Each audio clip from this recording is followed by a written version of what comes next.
पंजाब का, चंडीगढ़ का हो गया और इधर दिल्ली का हो गया, है ना। कुछ इस प्रकार से चीजें थी आप लोगों के पास में यहाँ पे। अब आगे बात करें अगर हम लोग यहाँ पे, तो हम लोगों ने एक एक जाना था। लाइक जैसे हमने हिमाचल प्रदेश को जान लिया था लास्ट क्लास में, पंजाब को भी जान लिया था, राजस्थान को भी जान लिया था हम लोगों ने, ठीक है ना। लाइक पंचकुला, पंचकुला के तो खैर चंडीगढ़ लग ही रहा है, वो तो बात है ही है हमारी। पंजाब के ये वाले पार्ट हमने जाने थे। थोड़ा सा मैप बना हुआ है ताकि थोड़ा सा जल्दी चीजें रिकॉग्नाइज हो जाए आपके आगे। पंजाब के सिरसा लग रहा है, फतेहाबाद लग रहा है, जींद लग रहा है, और कैथल है, कुरुक्षेत्र है, अंबाला है, पंचकुला है। हालांकि पंजाब वाले जिले आपको याद करने का नीड है नहीं इतना, एचटेट लेवल तक बात की जाए तो कोई जरूरत ही नहीं पड़ेगी। आप इतना याद कर सकते हो कि हरियाणा वाले कौन से जिले पंजाब से लगते हैं, इनमें से कौन सा जिला है हरियाणा का जो पंजाब से टच होता है। तो ऐसा सवाल बन जाए, फॉर एग्जाम्पल पूछ ले क्या फतेहाबाद पंजाब से टच होता है क्या? हाँ सर होता है, बिल्कुल। सिरसा होता है क्या? जींद होता है, कैथल, कुरुक्षेत्र, अंबाला, पंचकुला, हाँ ये जिले टच होते हैं, कहने का सेंस ये बात आती है आपकी, ठीक है। अच्छा, इसके बाद में हमारे पास में राजस्थान था। राजस्थान को भी हम लोगों ने जाना था या पढ़ा था। राजस्थान के बारे में मैंने कहा था कि राजस्थान से टच सिरसा होता है, फतेहाबाद है, हिसार है, भिवानी है, महेंद्रगढ़ है, रेवाड़ी है और मेवात। हालांकि वर्तमान में इसका नाम मेवात का मेवात नहीं रहा है, इसको अपन ने नूह कह दिया है, पर हाँ ये जिले टच होते हैं, ये वाली बात। और हमने ये भी जिक्र किया था कि राजस्थान के साथ में हमारी सबसे ज्यादा सीमा बनती है। कितनी सीमा बनती है? 1262 किलोमीटर। 1262 किलोमीटर राजस्थान की है, हरियाणा के साथ सीमा लगती है। राजस्थान के 7 जिले हैं, हरियाणा के 7 जिलों के साथ में सीमा बनाते हैं, यानी कि बाउंड्री बनाते हैं। सबसे ज्यादा सीमा बनाने वाला एरिया यही बताया था मैंने आप लोगों को। उसके बाद में आपका हिमाचल प्रदेश भी मैंने आपको पढ़ाया था, इसमें पंचकुला, अंबाला और यमुनानगर, ये वाला सीक्वेंस बताया था कि ये 3 जिले हैं इसके। हिमाचल प्रदेश के 2 जिलों के साथ में इसकी सीमा बनती है, ये तीनों पढ़ा दिए थे मैंने। यूपी की बात आज कर लेते हैं हम लोग। आपके आगे वैसे तो यूपी दिख ही रहा होगा कि हाँ ये रहा यूपी, और यूपी के कौन कौन से जिले किस किस के साथ में टच होते हैं, उनकी बात अगर हम लोग करना चाहें तो क्या क्या रहेगा। सबसे पहले हमारे पास में यमुनानगर है।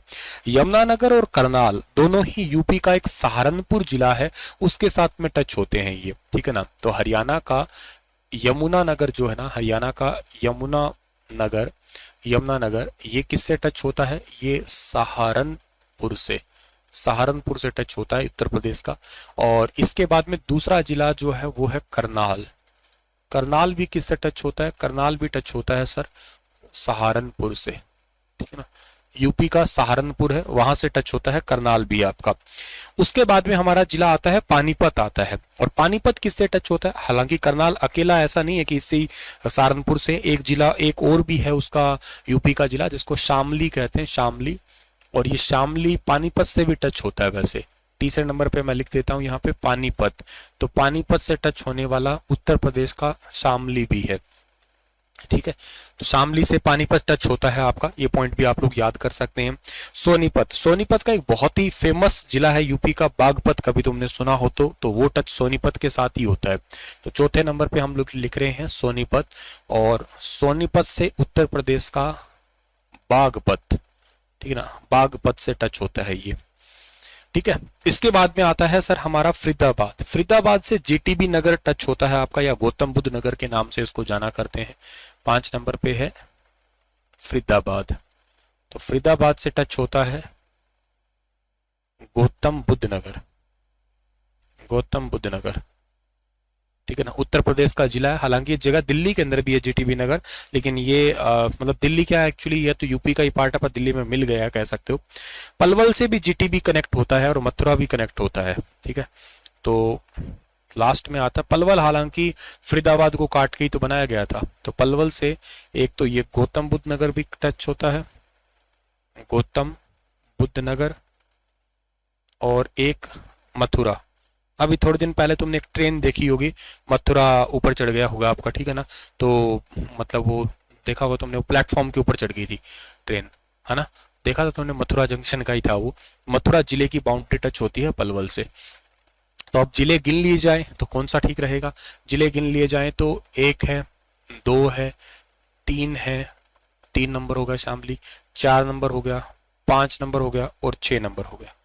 हरियाणा के भी कितने हैं? 6 है। इधर भी कितने आ रहे हैं आपके? 6 है। तो इधर आपके हरियाणा और यूपी, इनके जो है ना टोटल, हरियाणा के यमुनानगर 1 हो गया, नहीं 6 क्यों, 7 हो गए, 7 क्या हो गए, 1 2 3 4 5 6 हो गया, 6 ही है। इनके साथ में टच हो रहे हैं, इनके 6 जिले टच हो रहे हैं आपके, ठीक है। तो इस पॉइंट को आप लोगों को यहाँ से याद कर लेना है, इंपॉर्टेंट है ये सारे के सारे आपके पास में यहाँ पे, ठीक है।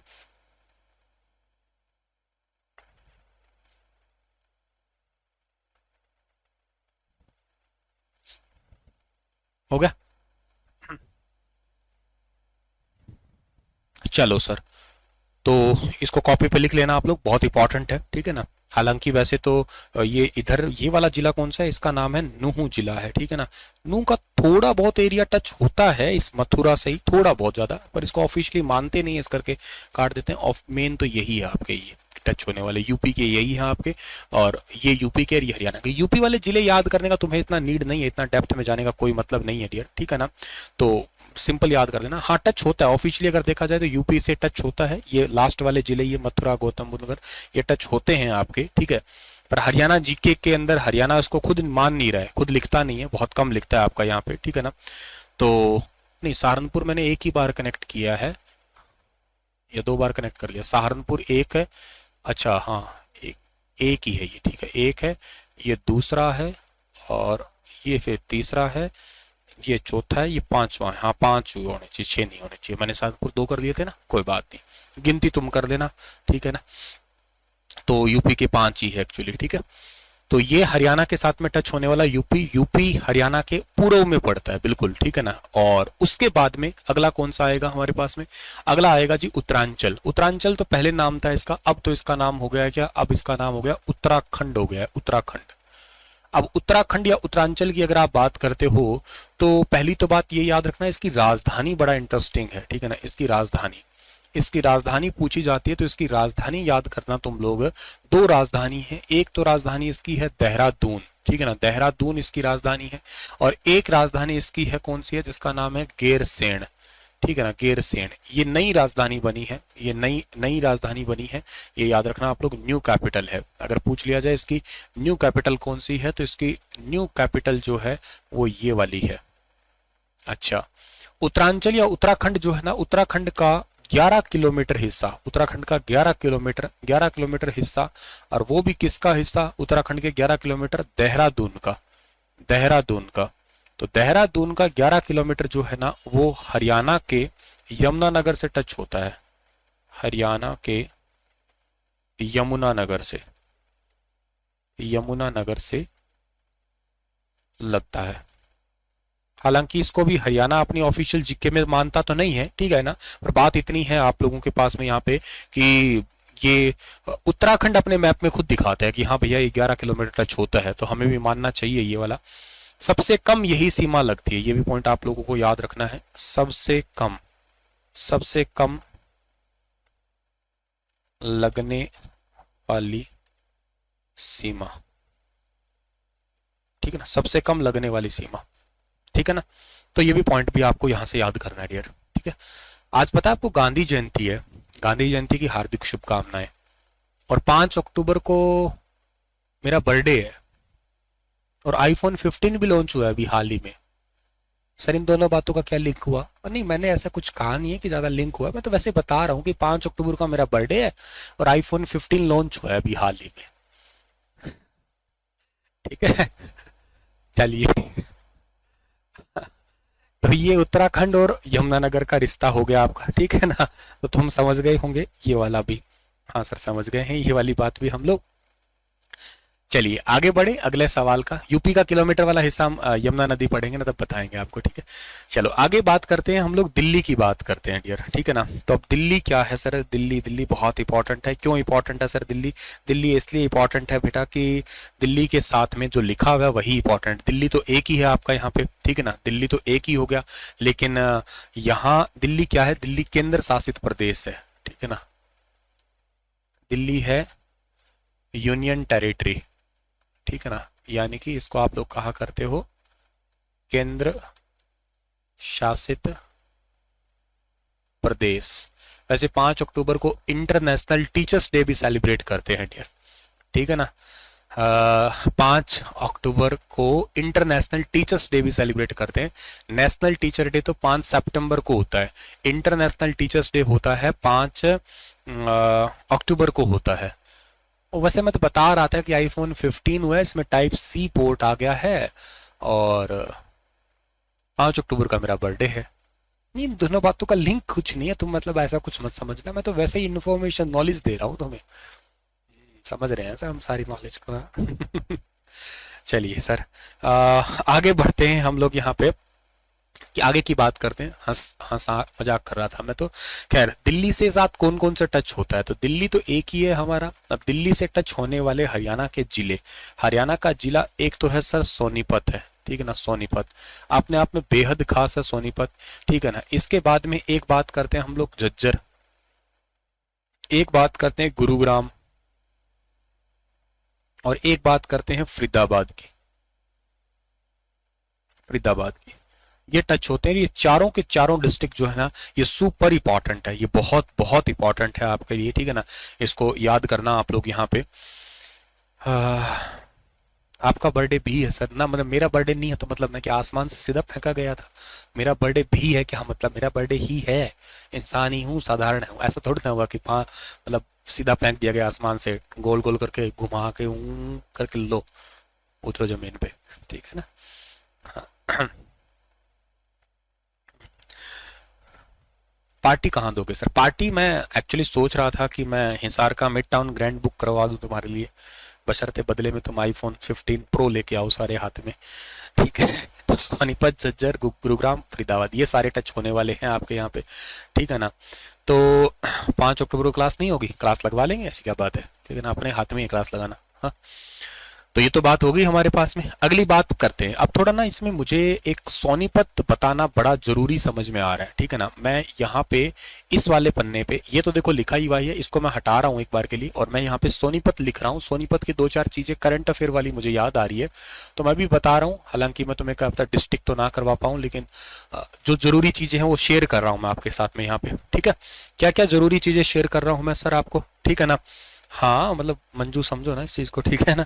तो हाँ, क्या कह रहा था मैं कि सोनीपत के अंदर क्या क्या आता है। एक तो याद रखना, हरियाणा की चौथी पुलिस कमिश्नरी है ये, हरियाणा राज्य की फोर्थ पुलिस कमिश्नरी है,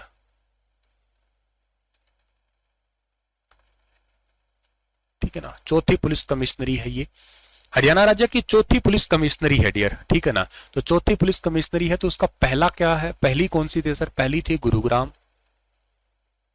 मैं आपको सोनीपत के करंट अफेयर्स बता रहा हूँ, ये ध्यान रखना, ठीक है ना।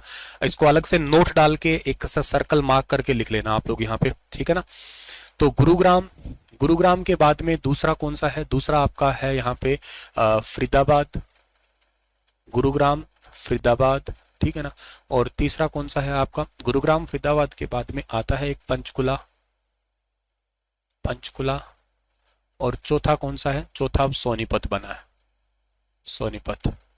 ये बीच बीच में मैं आपको पॉइंट शेयर करता रहूंगा करंट अफेयर्स के, जो ज्यादा जरूरी है वो सारे शेयर कर दूंगा, जो एग्जाम के लिए बन सकते हैं आपके लिए, ठीक है ना। अच्छा, सोनीपत के लिए क्वेश्चन आपका आता है यहाँ पे, अगेन नोट डाल के लिखना है। सोनीपत के पहले पुलिस कमिश्नर, सोनीपत के पहले पुलिस कमिश्नर, इनका नाम है बी सतीश बालन, बी सतीश बालन, बालम, बालम, बालम क्यों लिख दिया मैंने, बालन लिखना चाहिए, बालम तो कोई और सेंस हो जाएगी। चलो सर जी, और क्या बात कर सकते हैं इसके हम लोग? हरियाणा की पहली, हरियाणा राज्य की पहली, हरियाणा राज्य की पहली और नॉर्थ इंडिया की भी पहली, अब तो खैर ये और खुल गई है, लेकिन स्टार्टिंग में यही खुली थी नॉर्थ इंडिया में भी, Vande Bharat rail coach factory, Vande Bharat rail coach factory, ये सोनीपत में ही खुली थी, सोनीपत के बड़ी गांव में, सोनीपत के बड़ी गांव के अंदर, ठीक है। इसका एरिया कितना है? इसका एरिया है 161 एकड़। इस पे खर्चा कितना लगा? 585 करोड़। वंदे भारत जानते हो ना आप लोग, ठीक है ना? और सर पार्टी की तैयारी करो, हम आ जाएंगे, मैं बिल्कुल पार्टी की तैयारी कर लूंगा, ठीक है ना? ना बेटा ब्याह नहीं हुआ। तो मैं क्या कह रहा था आपको, मैं कह रहा था कि 585 करोड़, हाँ मैं कह रहा था पहली वंदे भारत ट्रेन कहाँ से कहाँ तक चली? फर्स्ट वंदे भारत ट्रेन कहाँ से कहाँ तक चली पता तुम्हें? हाँ पता है सर, कहाँ से कहाँ तक चली बताओ फिर। आपको चली 15 तारीख, 15 नहीं, हाँ 15 ही तारीख है, 15 फरवरी, आशिकों के नवरात्रे से जस्ट अगला दिन, ऐसे याद कर देना, ठीक है ना? तो आशिकों के नवरात्रे से अगला दिन कौन सा होता है? 15 फरवरी 2019 को चली थी। कहाँ से कहाँ तक चली थी? दिल्ली से लेके वाराणसी, दिल्ली से वाराणसी के बीच में चली थी, ठीक है? मोदी जी ने इसका उद्घाटन किया था, तो ये भी पॉइंट भी आप लोगों को यहाँ से याद कर देना डियर, ठीक है ना? एटलस कंपनी भी साइकिल की आती थी, बंद हो गई हो तो अभी। चलो सर आगे बात करें इसकी हम, और अगर ये एटलस वाला तुम वही हो ना जिसने मैडम के पास फोन किया था और मेरे को फूफा क्यों कह दिया है? वही हो ना तुम, साक्षी शर्मा?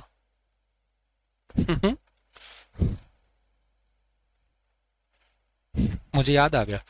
एनीवे सर कंधे तो बहुत हो आप, मतलब दोबारा नाम लेना जरूरी था, कहना जरूरी था अब, हाँ? बात को परे टालते, ऐसे तो फिर अच्छा नहीं लगता ना। कह लेना चाहिए। तो 15 फरवरी 2019 को चली थी, दिल्ली से वाराणसी तक चली थी। चलो ये तो बात हो गया आपका हमारे यहाँ पे। और इसके बाद में और क्या चीज है सर जी? और इम्पोर्टेंट ये है कि सोनीपत से, जींद से सोनीपत, ये ठहरा जींद सोनीपत, ठीक है ना? जींद से सोनीपत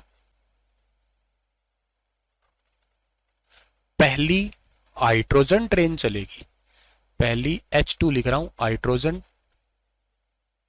ट्रेन चलेगी। जींद से सोनीपत के बीच में जो है ना, वो हाइड्रोजन ट्रेन चलेगी। ये पॉइंट आपको याद रखना डियर, ठीक है ना? पहली पहली हाइड्रोजन ट्रेन जो है ना चलेगी, जींद से सोनीपत के बीच में चलेगी, ठीक है? सो ये पॉइंट भी आप लोगों के लिए याद रखने वाला है, बड़ा इंपॉर्टेंट है। अच्छा इसके बाद में जो है ना क्या है यहाँ पे, और क्या इंपॉर्टेंट है सर? और इंपॉर्टेंट ये है कि हाइड्रोजन ट्रेन, उसका नाम भी वंदे भारत हाइड्रोजन ट्रेन जो है ना उसके नाम से रखा जाएगा, ठीक है ना? तो ये भी पॉइंट आप लोगों को यहाँ से याद कर लेना डियर। और क्या इंपॉर्टेंट याद रहेगा सर? और इंपॉर्टेंट याद रखना है सर, सोनीपत के अंदर इंटरनेशनल बागवानी मंडी भी है, ठीक है ना? तो वो पॉइंट भी आपको मैं बताता हूँ। इसको मैं उड़ा रहा हूँ, एक बार लिख लो, इसको उड़ा रहा हूँ मैं, इसको लिख लेना, उसके बाद में और कुछ चीजें लेके आएंगे हम लोग।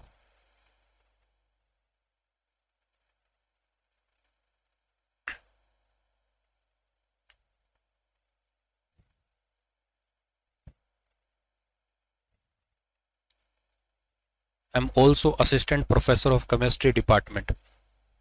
हिसाब से लगता नहीं है, सच कह रहा हूँ, फिर बुरा मानोगे वो बात अलग है, पर जिस तरीके की तुमने उस दिन हालत की थी ना, लगते नहीं हो कि आप असिस्टेंट प्रोफेसर हो क्या, ठीक है ना? वो हास्य विदो, एक मतलब यूं समझो 5 साल के बच्चे से भी एक छोटी हरकत थी वो एक, ठीक है ना? लगते नहीं हो कि आप असिस्टेंट, फिर बुरा मानोगे आई नो, पर मैं बता रहा हूँ, बुरा लगने के लिए कह रहा हूँ, वो हरकत थी नहीं प्रोफेसर वाली। होंगे आप आई नो, पर जरूरी नहीं है कि पोस्ट बड़ी हो जाने के बाद आपके व्यवहार, आपकी हरकतें भी वही हो। एक कई बार छोटा सा बच्चा होता है, वो भी बहुत समझदारी की बात करता है, तो जरूरी नहीं है कि आप असिस्टेंट प्रोफेसर, आप चाहे एसडीएम लग जाओ, हरकतों से इंसान बनता है, पोस्टों के नाम से ऐसा कुछ नहीं होता है, ठीक है ना? मीनाक्षी पूछ रही है सर ये क्या, ये एस्टेट के अंदर आएगा क्या? ना बेटा ये एस्टेट में नहीं आएगा, ये पाकिस्तान पुलिस की तैयारी करवा रहे हैं आप, उसमें आएगा ये सब कुछ। ये सब कुछ पाकिस्तान पुलिस में आएगा, ठीक है ना? A to Z ये सब कुछ पाकिस्तान पुलिस की तैयारी में आएगा, ये पाकिस्तान पुलिस में पूछा जाएगा, A to Z Pakistan police में पूछा जाएगा ये। हाँ मेरा बच्चा पाक इसमें ही आएगा, एस्टेट में आएगा, ठीक है ना? करंट अफेयर है ये, ठीक है ना? चलो सर आगे बढ़े, अगले सवाल की ओर जाते हैं हम लोग। तो और सवाल पूछे जाएंगे सोनीपत से क्या? सोनीपत के अंदर, सोनीपत में गन्नौर है एक, सोनीपत के गन्नौर में इंटरनेशनल बागवानी मंडी, इंटरनेशनल बागवानी मंडी पेरिस की तर्ज पे, ठीक है ना। तो बागवानी मंडी पेरिस की तर्ज पर, ठीक है ना, ये ध्यान रखना आप लोग, ये बड़ी इंपॉर्टेंट सी बात है, ये पेरिस की तर्ज के ऊपर होगा, ठीक है ना। अच्छा, पेरिस पता है ना आपको कहाँ पे है, ये है फ्रांस में है, ठीक है ना। पेरिस कहाँ पे, ये फ्रांस के अंदर है, ये भी पॉइंट भी आप लोगों को हम लोग याद कर लेना है डियर, ठीक है ना। हाँ बेटा, एचटेट का बैच लिया तो जाहिर सी बात एचटेट के पेपर में आएगा ना, ठीक है ना। बाकी हंसने मुस्कुराने की बात है, हमारी मीनाक्षी तो बहुत भोली सी लड़की है और बहुत समझदार भी है, जो मजाक को मजाक समझती है। एनीवे, तो सोनीपत में गन्नौर के अंदर इंटरनेशनल बागवानी मंडी बनेगी पेरिस की तर्ज पर, फ्रांस मतलब फ्रांस या फ्रांस की राजधानी कह लो आप लोग, और जहां पे 2024 के ओलंपिक भी होने वाले हैं, 2024 के ओलंपिक भी होने वाले हैं, होने वाले हैं 2024 के ओलंपिक होने वाले हैं डियर, ठीक है ना। तो ये भी पॉइंट भी आप लोगों को यहां से याद कर लेना है डियर। चलो आगे बढ़ते हैं हम लोग यहाँ पे। नेक्स्ट हमारे पास में और कौन सा इंपॉर्टेंट बात रहेगा, और इंपॉर्टेंट बात हमारे पास में यहाँ पे ये रहेगा कि सोनीपत जो है ना, इसमें हरियाणा की पहली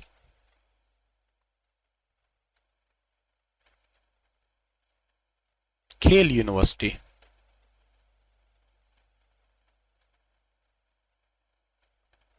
हरियाणा की पहली खेल यूनिवर्सिटी कहां पे बनी है, राई में।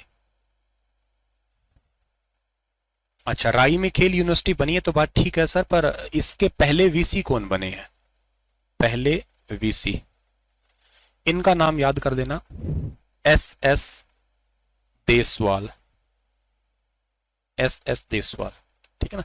ये सोनीपत के अंदर पहली खेल यूनिवर्सिटी बनी है, राई के अंदर, सोनीपत के अंदर, तो ये भी पॉइंट बहुत ज्यादा इंपॉर्टेंट है, ठीक है। तो इसको भी बात आप लोगों को यहां से याद कर लेना है डियर, ठीक है। चलो सर जी, तो वैसे सोनीपत में बहुत सारी चीजें हैं, पर मुझे अभी थोड़ी रैंडमली चीजें जरूरी थी बतानी कि ये चीजें पेपर में आ सकती है। डिस्ट्रिक्ट खैर मैंने नहीं पढ़ाने, पर मैं वैसे बता रहा हूँ कि ये चीजें पूछी जा सकती है, न्यूली अपडेटेड फॉर्म का डेटा है जो आपके पेपर में पूछा जा सकता है। आई रिपीट अगेन, वर्बली बता रहा हूँ क्योंकि यहाँ से क्वेश्चन बन सकते हैं पेपर में, बहुत ज्यादा पॉसिबिलिटी है, ठीक है ना। मतलब मैं कोशिश तो करूंगा जो चीज पढ़ाऊंगा साथ के साथ करंट का टच देता रहूं।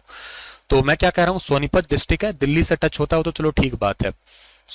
सोनीपत में हरियाणा की पहली खेल university, Haryana first sports university बनी है। हरियाणा की पहली स्पोर्ट्स यूनिवर्सिटी जो बनी है ना, इसके जो पहले वीसी बने हैं उनका नाम है एस एस देसवाल। हालांकि इसके चांसलर बने कपिल देव, चांसलर हरियाणा हरिकेन है, कपिल देव वो बने। इसमें ही हरियाणा का एक इंटरनेशनल बागवानी मंडी बन रहा है, गन्नौर के अंदर बन रहा है, सोनीपत के अंदर। यहां पे ही Vande Bharat rail coach factory, Vande Bharat rail coach factory जो है ना, उसका कारखाना बना है। सर इसका मतलब क्या है, रेल कोच फैक्ट्री का मतलब वंदे भारत ट्रेन यहाँ पे बनेगी, यहाँ पे बनेगी, इस जगह पे चलने की बात नहीं कर रहा, मतलब यहाँ पे बने। पहले कहाँ बनती थी सर, पहले बनती थी ये तमिलनाडु की राजधानी चेन्नई में। वंदे भारत एक्सप्रेस ट्रेन की कोई खास बात है क्या सर? हाँ, इसकी खास बात ये है कि इस ट्रेन में इंजन नहीं है। हाँ, इंजन नहीं है तो चलती कैसी है भला सर ये ट्रेन? इंजन नहीं है, पर सेपरेट डिब्बे में पावर दी गई है इसके अंदर, तो ये इसकी खास बात है। अच्छा, ये जो ट्रेन है आपकी, इसके अंदर आपका सेपरेट डिब्बे में पावर है, हर सीट है वो 360 डिग्री रोटेट कर सकती है। मैं बैठा हूँ इसके अंदर, आप भी बैठना, बहुत मजा फील आएगा, बहुत अच्छा लगेगा। विस्कोडोम बढ़िया शीशे लगे हुए हैं, मतलब जैसे 4 दोस्त साथ में गए हैं तो ऐसे पूरी चेयर घूम सकती है इसके अंदर, ठीक है ना। इसके जो टॉयलेट है, जैसे प्लेन में टॉयलेट होते हैं ना वैक्यूम वाले, बिल्कुल वैसे वैसे इसके टॉयलेट है, और मतलब काफी अच्छा। अब तो इंडिया में अभी रिसेंटली 9 वंदे भारत और चली है, और धीरे धीरे और वंदे भारत ट्रेन भी चल जाएगी। आपको सारी तो याद नहीं करनी, आप एटलीस्ट एक याद कर लेना, 15 फरवरी 2019 से दिल्ली से वाराणसी। और वाराणसी इसलिए जरूरी है क्योंकि वो नरेंद्र मोदी जी का संसदीय क्षेत्र है, तो इसलिए याद कर लें, मतलब वहां से मेंबर ऑफ पार्लियामेंट है नरेंद्र मोदी जी।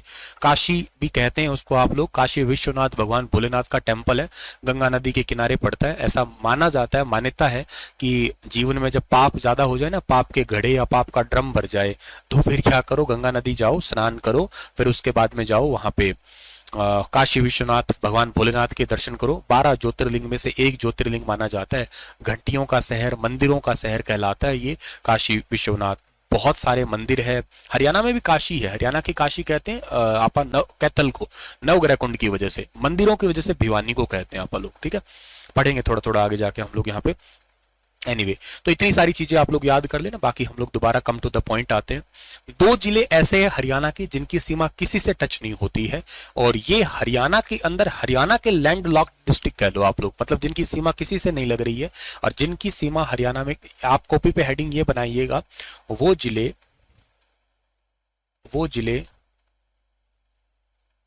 जिनकी सीमा किसी अन्य राज्य से नहीं लगती, किसी अन्य राज्य से नहीं लगती। तो वो कौन सा? एक तो आता है आपका रोहतक, और दूसरा कौन सा है? दूसरा है चरखी दादरी।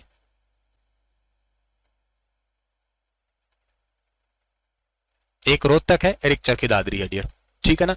तो ये दोनों पॉइंट आप लोगों को यहां से याद कर लेना है डियर, ठीक है। तो वो जिले जिनकी सीमा किसी से, पहले तो अकेला रोहतक ही होता था, अब एक चरखी दादरी और हो गया, इनकी किसी की सीमा, एक्चुअली इस मैप में प्रॉपर नहीं दिखाया, ये मैप यहां से है, कहीं सोचो कि लग तो रहा है सर, नहीं, ये इस तरीके से मैप है, अंदर है बिल्कुल। चरखी दादरी एक्चुअली नहीं लगता किसी के साथ में, एकदम अंदर की साइड है आपका। तो रोहतक और चरखी दादरी इनकी सीमा किसी से नहीं लगती है, ये याद रख लेना आप लोग। तो छोटे छोटे से सवाल है, होपफुली अब आपके ये सारे सवाल कवर हो चुके हैं नेबरिंग वाले। तो एक बार फिर से मैं रिपीट करवा देता हूं फटाक से, हमारे हरियाणा के नेबर्स पूछे जाएंगे हमसे, जो सटीक सवाल बन सकते हैं वो शेयर कर रहा हूं मैं दोबारा आपके साथ में। पहला बात आपसे पूछी जाएगी, हरियाणा राज्य के चारों तरफ कितने राज्य लगते हैं? तो आपका आंसर रहेगा 5 राज्य। कॉपी छोड़ के मेरे साथ बोलने की कोशिश करो, रिवाइज करो, मेरे साथ साथ बोलने की कोशिश करो, ठीक है ना। हंसते मुस्कुराते रहना ही रहना, ठीक है ना, और 5 रिवाइज करो आप लोग, ठीक है ना। तो क्या कह रहे थे हम लोग, और हाँ बच्चा ये सारे पेपर में ओरिएंटेड है, एग्जाम ओरिएंटेड क्वेश्चन ही है, जिस चीज का बैच आपने ले रखा है उसका बैच के रिलेटेड ही आपका ये सारा डेटा कवर करवाया जा रहा है, ठीक है। कोई पाकिस्तान पुलिस में नहीं आएगा, मजाक कर रहा था वो तो, ठीक है। तो हाँ क्या कह रहा था मैं आपके पास में यहाँ पे कि पहला आपका पास में हरियाणा के साथ में आप लगता है पंजाब, एक लगता है राजस्थान, एक लगता है राजस्थान सबसे ज्यादा लगता है, पंजाब है, राजस्थान है, फिर लगता है उत्तर प्रदेश, फिर लगता है आपका उत्तराखंड, एक लगता है हिमाचल प्रदेश। 5 राज्य लगते हैं। कितने राज्य लगते हैं? 5। मन में बसा लेना अच्छे से। हिमाचल हो गया, पंजाब हो गया, राजस्थान हो गया, यूपी हो गया, उत्तराखंड हो गया, यहाँ पे यूके लिख रहा हूं मैं, यानी कि उत्तराखंड हो गया। ये 5 राज्य हो गए आपके, ठीक है। एक चीज होगी। दूसरी बात इंपॉर्टेंट आपके पास में यहां पे आएगी कि 5 राज्य हैं, कितने केंद्र शासित प्रदेश है? तो 2 ही है। एक चंडीगढ़, चंडीगढ़ को पढ़ना हो तो चंडीगढ़ में अकेला पंचकुला लगता है, तो इसका कोई डिटेल पढ़ने वाली बात है ही नहीं, अकेला पंचकुला चंडीगढ़, चंडीगढ़ पंचकुला, क्योंकि चंडीगढ़, पंचकुला और मोहाली ये तीनों ट्राई सिटी कहलाती है। ये ध्यान रखना आप लोग, अगर आप बात करते हो चंडीगढ़ की यहाँ पे, ठीक है ना, तो हमारा जो ये चंडीगढ़ है ना, इस चंडीगढ़ की बात करें अगर हम लोग यहाँ पे, चंडीगढ़ के साथ में हमारा एक जिला कौन सा है? पंचकुला, और पंचकुला के साथ में पंजाब का जिला है कौन सा? मोहाली। ये तीनों एक दूसरे से मिले हुए हैं, इस करके इनको आप लोग ट्राई सिटी के नाम से जाना करते हैं। ये तीनों क्या बन गए? ये तीनों ट्राई सिटी बन गए। और चंडीगढ़ एयरपोर्ट का नाम बदला था पिछली बार, आपको याद हो तो उसका नाम बदल के क्या हो गया? इसका नाम अभी शहीद भगत सिंह के नाम पे हो गया है। पिछली बार 28 सितंबर 2022 को बदला था, एग्जैक्ट तारीख भी बता रहा हूं। शहीद भगत सिंह इंटरनेशनल एयरपोर्ट, शहीद भगत सिंह इंटरनेशनल एयरपोर्ट आगे लगा है एमसीपी। एमसीपी का मतलब क्या है यहाँ पे? मोहाली, चंडीगढ़, पंचकुला, क्योंकि ये तीनों ट्राई सिटी है, तीनों एक साथ मिल रहे हैं। ये नाम कब चेंज किया गया? पहले इसका नाम चंडीगढ़ इंटरनेशनल एयरपोर्ट होता था, अब इसका नाम 28 सितंबर के बाद में, 28 सितंबर को पता ना शहीद आजम की वजह से ही हम लोग सेलिब्रेट करते हैं इसको, 28 सितंबर 2022 को, ठीक है ना, ये नाम बदला गया था। तो ये पॉइंट आपको याद करने वाला है। अच्छा सर, 2 यूटी हो गए। अब आपसे फिर सवाल ये पूछे जाएंगे ज्यादातर, जैसे पंचकुला, चंडीगढ़ तो खैर एक हो ही गया आपका। पंजाब से हरियाणा के कौन कौन से जिले लगते हैं? अभी मैंने हालांकि डिटेल से लिखवा दिया आपको कि पंजाब के भी कौन से जिले लगते हैं, तो वो उतना डिटेल पढ़ना हो तो चलो पढ़ लेना, आपकी सलाह की बात है, पर आपके एग्जाम के लिए बात कर रहा हूं तो सटीक रिवीजन में कह रहा हूं। अभी अभी मेरे साथ याद करो इसे, ठीक है ना, अच्छे से याद करो। पंजाब, पंजाब के साथ में कौन सा लगता है, थोड़ा मैप बनाओ दिमाग में। सिरसा लगता है, ठीक है, सिरसा के साथ साथ फतेहाबाद भी लगता है, जींद भी लगता होगा, अभी सिरसा फतेहाबाद जींद इकट्ठा ही आ रहा है, ये लगता होगा। थोड़ा ऊपर चढ़े कैथल भी लगता होगा, कुरुक्षेत्र भी लगता होगा, अंबाला भी लगता होगा और पंचकुला भी लगता होगा। ये चीज दिमाग में छप जानी चाहिए। ये फोटो है ना, ये पिक्चर में याद होता है। वैसे आपका दिमाग पिक्चर में याद करता है, इसमें अनडाउट है, कोई डाउट ही नहीं कर सकते आप लोग कि आपका दिमाग पिक्चर में याद नहीं करता। क्यों, मैं इसका डेमो दे सकता हूँ। आपका दिमाग पिक्चर में बताऊं कैसे सोचता है। जैसे फॉर एग्जाम्पल मैं भी आपको कुछ वर्ड्स बोलूंगा, देखना वो वर्ड्स आपके दिमाग में लिखे हुए आएंगे कि उनका फोटो आएगा। जैसे मैंने कहा मम्मी, मम्मी लिखा नहीं आएगा, मम्मी का फोटो आ गया। फ्रिज, फ्रिज में पड़ी लस्सी, फ्रिज में पड़ा दूध, चाय, double bed, dressing table, study table, घर की छत, पंखा, एसी, तो भी नाम ले रहा हूं ना, सबका फोटो आ रहा होगा दिमाग में, क्योंकि आपका दिमाग पिक्चर में सोचता है। तो दैट्स व्हाई मैं कह रहा हूं कि आप इसको पिक्चराइजेशन कर लेना, अपने दिमाग में इसका फोटो रख लेना। और फोटो रखेंगे तो सबसे पहला क्या रखेंगे, पंजाब के साथ कौन से जिले लग रहे हैं। सिरसा बताया था सर ने, ठीक है ना, सिरसा के साथ फतेहाबाद भी है, फतेहाबाद के साथ जींद भी है, सिरसा फतेहाबाद जींद इकट्ठा ही है। साथ में लगता कैथल भी है, कैथल है तो करनाल कुरुक्षेत्र भी है, कैथल कुरुक्षेत्र कै है दोनों आपका। अंबाला पंचकुला भी है, पै अंबाला पंचकुला अंबाला, कुरुक्षेत्र कैथल कै है, फिर जींद फतेहाबाद सिरसा है। पक्का याद हो जाना चाहिए, ठीक है ना, अच्छी बात है। इसके बाद में अगला आपको कहा था सर ने, राजस्थान कहा था। राजस्थान हरियाणा के साथ सबसे ज्यादा सीमा बनाता है, तो बाकियों के किलोमीटर से कोई वास्ता नहीं है, पर इसका किलोमीटर याद करना 1262 किलोमीटर, यानी कि 1262 किलोमीटर है। अच्छा, 7 जिले उनके, 7 जिले हमारे लगते हैं। इसमें से सिरसा, अब जाहिर सी बात है सिरसा से टच हो रहा है, फतेहाबाद से टच भी हो रहा है, हिसार से भी टच हो रहा है, भिवानी से भी टच हो रहा है। उसके आगे महेंद्रगढ़ भी है, रेवाड़ी भी है, मेवात भी है। छोटा छोटा दिमाग में आ जाएगा, माइंड के अंदर इसको छाप लीजिएगा आप लोग। स्टार्टिंग कहां से करोगे, सिरसा से, फतेहाबाद से। सिरसा फतेहाबाद क्या बोलोगे, सिरसा फतेहाबाद हिसार भिवानी, सिरसा फतेहाबाद हिसार भिवानी। सर चरखी दादरी नहीं कहा, चरखी दादरी मैंने कहा ना किसी के साथ लगता नहीं, अंदर है ये तो मैप, चलो थोड़ा सा गलत बना हुआ है, अंदर की साइड है आपका। फिर महेंद्रगढ़ है, फिर रेवाड़ी है और नूह। महेंद्रगढ़ मेवात रेवाड़ी इकट्ठे ही होते हैं, मतलब याद करने के लिए महेंद्रगढ़ रेवाड़ी मेवात इकट्ठे ही पढ़ रहे हो आप लोग, या नूह कह दीजिएगा। ऊपर के आपके सिरसा फतेहाबाद हिसार भिवानी इकट्ठे पढ़ रहे हो, तो सिरसा है, फतेहाबाद है, हिसार है, भिवानी है, महेंद्रगढ़ है, रेवाड़ी है और नूह है। ये वो जिले हैं जो राजस्थान के साथ टच होते हैं। राजस्थान हरियाणा के पश्चिम में भी है, हरियाणा के दक्षिण में भी है, हरियाणा के दक्षिण पश्चिम में भी है। पंजाब हरियाणा के उत्तर और उत्तर पश्चिम वाला जो कॉर्नर है ना, इस वाले कॉर्नर के अंदर आता है ये वाला। चलो, इसके बाद में हमने कहा था हिमाचल प्रदेश, हरियाणा के उत्तर पूर्व में है, उत्तर और उत्तर पूर्व में हिमाचल। हिमाचल के 3 ही जिले हैं, एकदम सटीक सी बात है, पंचकुला अंबाला यमुनानगर होगा। पंचकुला अंबाला यमुनानगर ऊपर ऊपर के जिले हैं, 3 ही है हिमाचल के अंदर। हिमाचल प्रदेश है, प्रदेश में 1 2 3 आ रहे हैं, मतलब 3 ही लग रहे हैं, बात खत्म। एक पंचकुला लग रहा है, एक अंबाला लग रहा है और एक आपका लग रहा है यहाँ पे प्रदेश में पै आ रहा है, तो पै से स्टार्ट कर देना आप लोग, अंबाला यमुनानगर, ऐसे लिंक बना देना डियर, ठीक है ना। तो ये भी पॉइंट आप लोगों को यहाँ से याद कर लेना। झज्जर की बाउंड्री किसी डिस्ट्रिक्ट से तो नहीं लगती, लेकिन दिल्ली से तो लगती है बेटा, ठीक है ना। तो इस करके वो बाहर तो निकल गया ना, अंदर तो नहीं रहा ना, अभी मैप में दिखाई दूंगा ये चीज तो। चलो, इसके बाद में हम क्या कह रहे हैं, अभी फोटो में आ जाएगा सब कुछ अपने आप ही। यूपी है, यूपी के कौन से जिले हैं सर, यूपी में यमुनानगर लग रहा है, करनाल लग रहा है, पानीपत लग रहा है, सोनीपत लग रहा है, फरीदाबाद लग रहा है और पलवल लग रहा है। फरीदाबाद पलवल इकट्ठे ही थे, दोनों साथ ही थे, 2008 में नया जिला बना था, जिले पढ़ोगे तो आ जाएगा ये। यमुनानगर और करनाल, यमुनानगर करनाल, यमुनानगर करनाल, पानीपत सोनीपत। पानीपत सोनीपत तो हमेशा वैसे इकट्ठे ही पढ़ते हैं। या ये वो जिले याद करो जहां से यमुना नदी बहती है, लगभग 360-62 किलोमीटर का इनका पूरा एरिया आएगा। तो यमुनानगर है, करनाल है, पानीपत है, सोनीपत है, फरीदाबाद है और पलवल है। ये वो जिले हैं जहां से सीमाएं बन जाती है आपकी इस तरीके से। यमुनानगर अकेला उत्तराखंड, उत्तराखंड के साथ तो एक ही है, तो यमुनानगर है, इसका वैसे भी याद हो जाएगा। बीच में मैंने सोनीपत की बहुत सारी बात बताई थी। अब झज्जर की बात की थी आपने, झज्जर की सीमा किसी और राज्य से तो नहीं लग रही है, लेकिन एक केंद्र शासित राज्य से तो लग रही है, मतलब केंद्र शासित मतलब बोले तो यूनियन टेरिटरी से। तो इस करके आप लोग इसको भी लैंड लॉक्ड डिस्ट्रिक्ट नहीं कहेंगे, मतलब proper land locked in the sense किसी की सीमा किसी से ना लगती हो। तो रोहतक तो बिल्कुल ही बीच में हो गया, और चरखी दादरी बिल्कुल ही बीच में हो गया, ना ही तो केंद्र शासित लग रहा और ना ही कोई राज्य लग रहा। तो दैट्स वाई ये बिल्कुल बीच वाला पार्ट जो आपको याद करना होगा। और रोहतक और चरखी दादरी तो हो ही गया। अब मेरे हिसाब से यहाँ तक तुम्हें कोई डाउट नहीं होगा, आसानी से चीजें जो है ना वो समझ में आ गया होगा, आसानी से, बहुत ही आसानी से समझ में आ गई होगी बातें, ठीक है ना। चलो सर, अब हम लोग आगे जाते हैं। तो हरियाणा का आगे का जो पार्ट आएगा ना, वो हरियाणा का भौगोलिक प्रदेश आएगा आपका, ठीक है ना। तो हरियाणा के भौगोलिक प्रदेश के बारे में बात करेंगे हम लोग यहाँ पे। इसमें हम लोग बहुत अच्छे तरीके से बात करेंगे कि हरियाणा का जो ज्योग्राफिकल एरिया है उसके बारे में अगर हम बात करें तो वो क्या रहेगा। तो नेक्स्ट आपकी कॉपी पे हेडिंग होनी चाहिए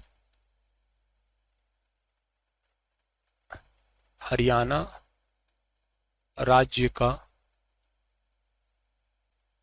भौगोलिक हिस्सा। बड़ा प्यारा सा सवाल बनता है यहाँ से, एग्जाम में क्वेश्चन जरूर बनते भी हैं यहाँ पे। हरियाणा की भौगोलिक एरिया कहे, हिस्सा कहें तो कौन कौन से मैदान है, एक्चुअली वही इसमें हम लोग जो है ना पढ़ा करते हैं।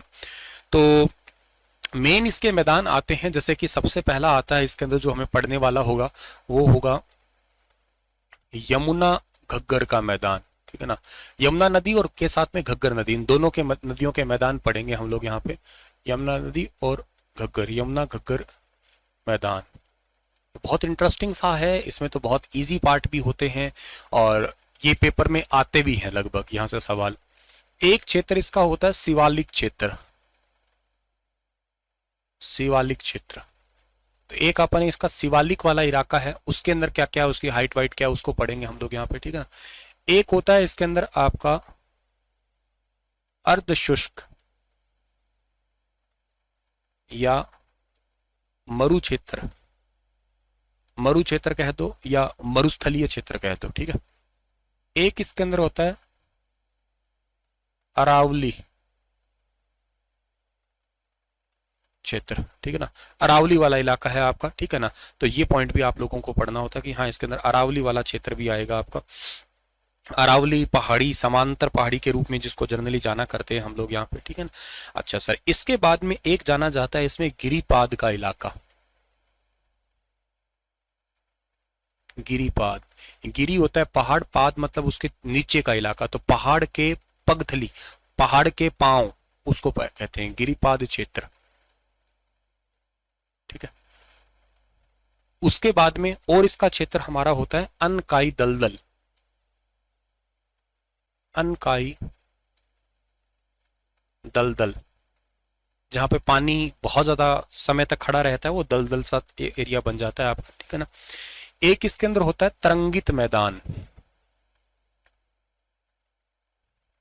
तरंगित मैदान, ये टिब्बा युक्त मैदान होते हैं जिसमें प्रॉपर ना ही तो टिब्बे हो, मतलब मरुस्थल मिट्टी, और ना ही प्रॉपर, जैसे प्रॉपर तो ये हो ही गया जो टच होते हैं आपके, लेकिन जिसके अंदर कुछ मिला हुआ हो, जैसे फॉर एग्जांपल कंकड़ पत्थर, तो साम वाला इलाका तकरीबन कह दीजिएगा आप लोग।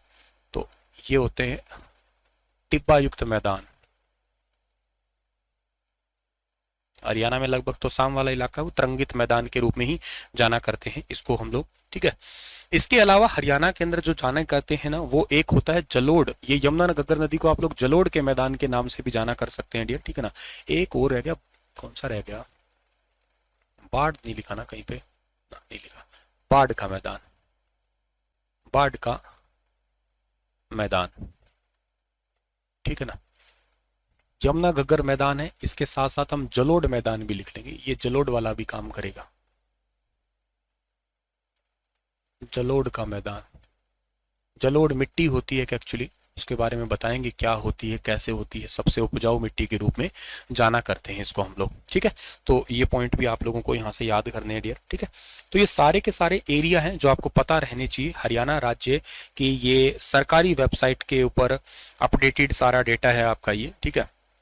एक वैज्ञानिक रहे हैं डॉक्टर जसवीर राठी, इन्होंने एक किताब लिखी थी an agriculture geography of Haryana, उसके अंदर हरियाणा के 8 भागों को दिखाया था। एक्चुअली उसका नाम भी लिख देता हूं, क्या पता पूछ ले कहीं से। डॉक्टर जसबीर राठी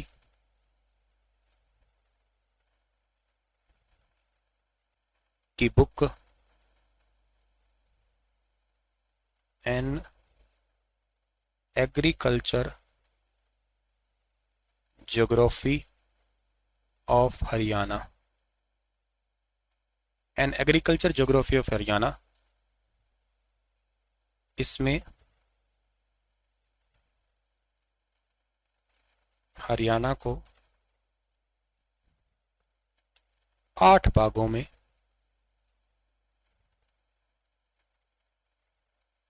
बांटा गया है। हरियाणा के 8 भाग ये वाले हैं, ठीक है ना, 8 भाग में बताए गए हैं डियर। तो इसको भी पॉइंट भी आप लोगों को यहाँ से याद कर लेने हैं डियर, ठीक है ना। Good evening sir. सर आप जो लाइव क्लास में टीच करते हो उसकी पीडीएफ कहाँ मिलेगी? कहीं नहीं मिलेगी, इसकी पीडीएफ खुद ही बनाने पड़ेंगे, नोट्स बनाने पड़ेंगे, कहीं पीडीएफ नहीं मिलेगी। पीडीएफ सेक्शन में जो पीडीएफ है हरियाणा जी की, वो आपकी क्लास की नहीं है। हाँ, वो मेरी क्लास की नहीं है, मेरी क्लास की पीडीएफ है ही नहीं कहीं, क्योंकि मैं पीडीएफ को दे ही नहीं देता हूँ। मैं पीडीएफ के लिए कहता हूँ खुद नोट्स बनाओ, बस बात करता हूँ। मैं खुद नोट्स बनाने के लिए कहता हूँ मैं, तो कोई पीडीएफ वगैरह का कोई लोचा ही नहीं है। ये पीडीएफ की ना रट मत लगाया करो, मैं तुम्हें समझदारी की बात बताता हूँ। खुद से तैयार करो। वो कौन सी मूवी का डायलॉग मैंने पहले ही बताया हुआ, तानाजी मूवी का डायलॉग है ना, तलवार वही अच्छी है जो खुद ने बनाई है, नोट्स भी वही अच्छे हैं जो खुद ने बनाए हैं। तो नोट्स खुद बनाया करो, पीडीएफ के चक्करों में। पीडीएफ ही पढ़नी है तो फिर मार्केट में किताब ले आओ ना। मार्केट में किताब के टोटे पढ़ रहे हैं कोई? बहुत किताबें, बहुत ज़्यादा किताबें पढ़ी है, न जाने कितने ही किताबें लिखी हुई है। खुद से नोट्स बनाओगे तो चीज़ें याद होगी। अब सर इसमें तो वक्त बहुत लगता है, वक्त तो लगेगा, अच्छी चीज़ें बनने में वक्त लगता है। हम भी पैदा हुए थे, धरती पे आए थे, 9 महीने लगे थे।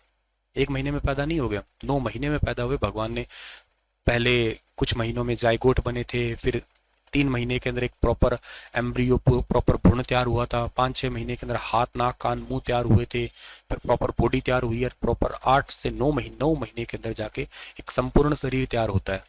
पहले जन्म ले लो तो जीने का खतरा रहता है। तो अच्छी चीज़ों में वक्त लगता है, वक्त दोगे तो चीज़ें अच्छी बनेगी, ये कन्फर्म सी बात है। सहज पके सो मीठा हो, कहावतें झूठी थोड़ी ना। तो वक्त तो लगाना पड़ेगा कुछ तो खैर, जलोढ़ का मैदान शिवालिक क्षेत्र, अर्धशुष्क क्षेत्र, या इसको मरु क्षेत्र के नाम से जाना करते हैं आप लोग। अरावली क्षेत्र है, गिरिपाद क्षेत्र है, अनकाई दलदल है, तरंगित मैदान है, और इसके अलावा आपका बाढ़ का मैदान है। ये वाले आपके सारे के सारे क्षेत्र हो गए हैं। अब इन सभी क्षेत्रों की अगर आप लोग बात करते हैं तो ये पॉइंट आपके लिए इंपॉर्टेंट तो चलो हो गए हैं, सब समझने वाले। लेकिन अब आगे की बात इंपॉर्टेंट हमारे पास में ये आएगी कि सर जो ये पॉइंट्स तो आप लोग आगे मान लेते हैं, पर इन 8 के अंदर क्या क्या डिटेल्स है, उन डिटेल्स को देखने की कोशिश करते हैं। जैसे कि जलोढ़ का मैदान की बात करते हो आप लोग, जलोढ़ का मैदान है आपका, जिसको यमुना घग्गर का मैदान कहते हो। तो शिवालिक क्षेत्र है, ये क्या होता है आपका, इसको देखने की कोशिश करो आप लोग। तो एक एक की डिटेल देखते हैं। चलो अब हम लोग कॉपी पे जल्दी से लिख लेना, लिखने के बाद मुझे बता देना कि हाँ सर ये हो गया है।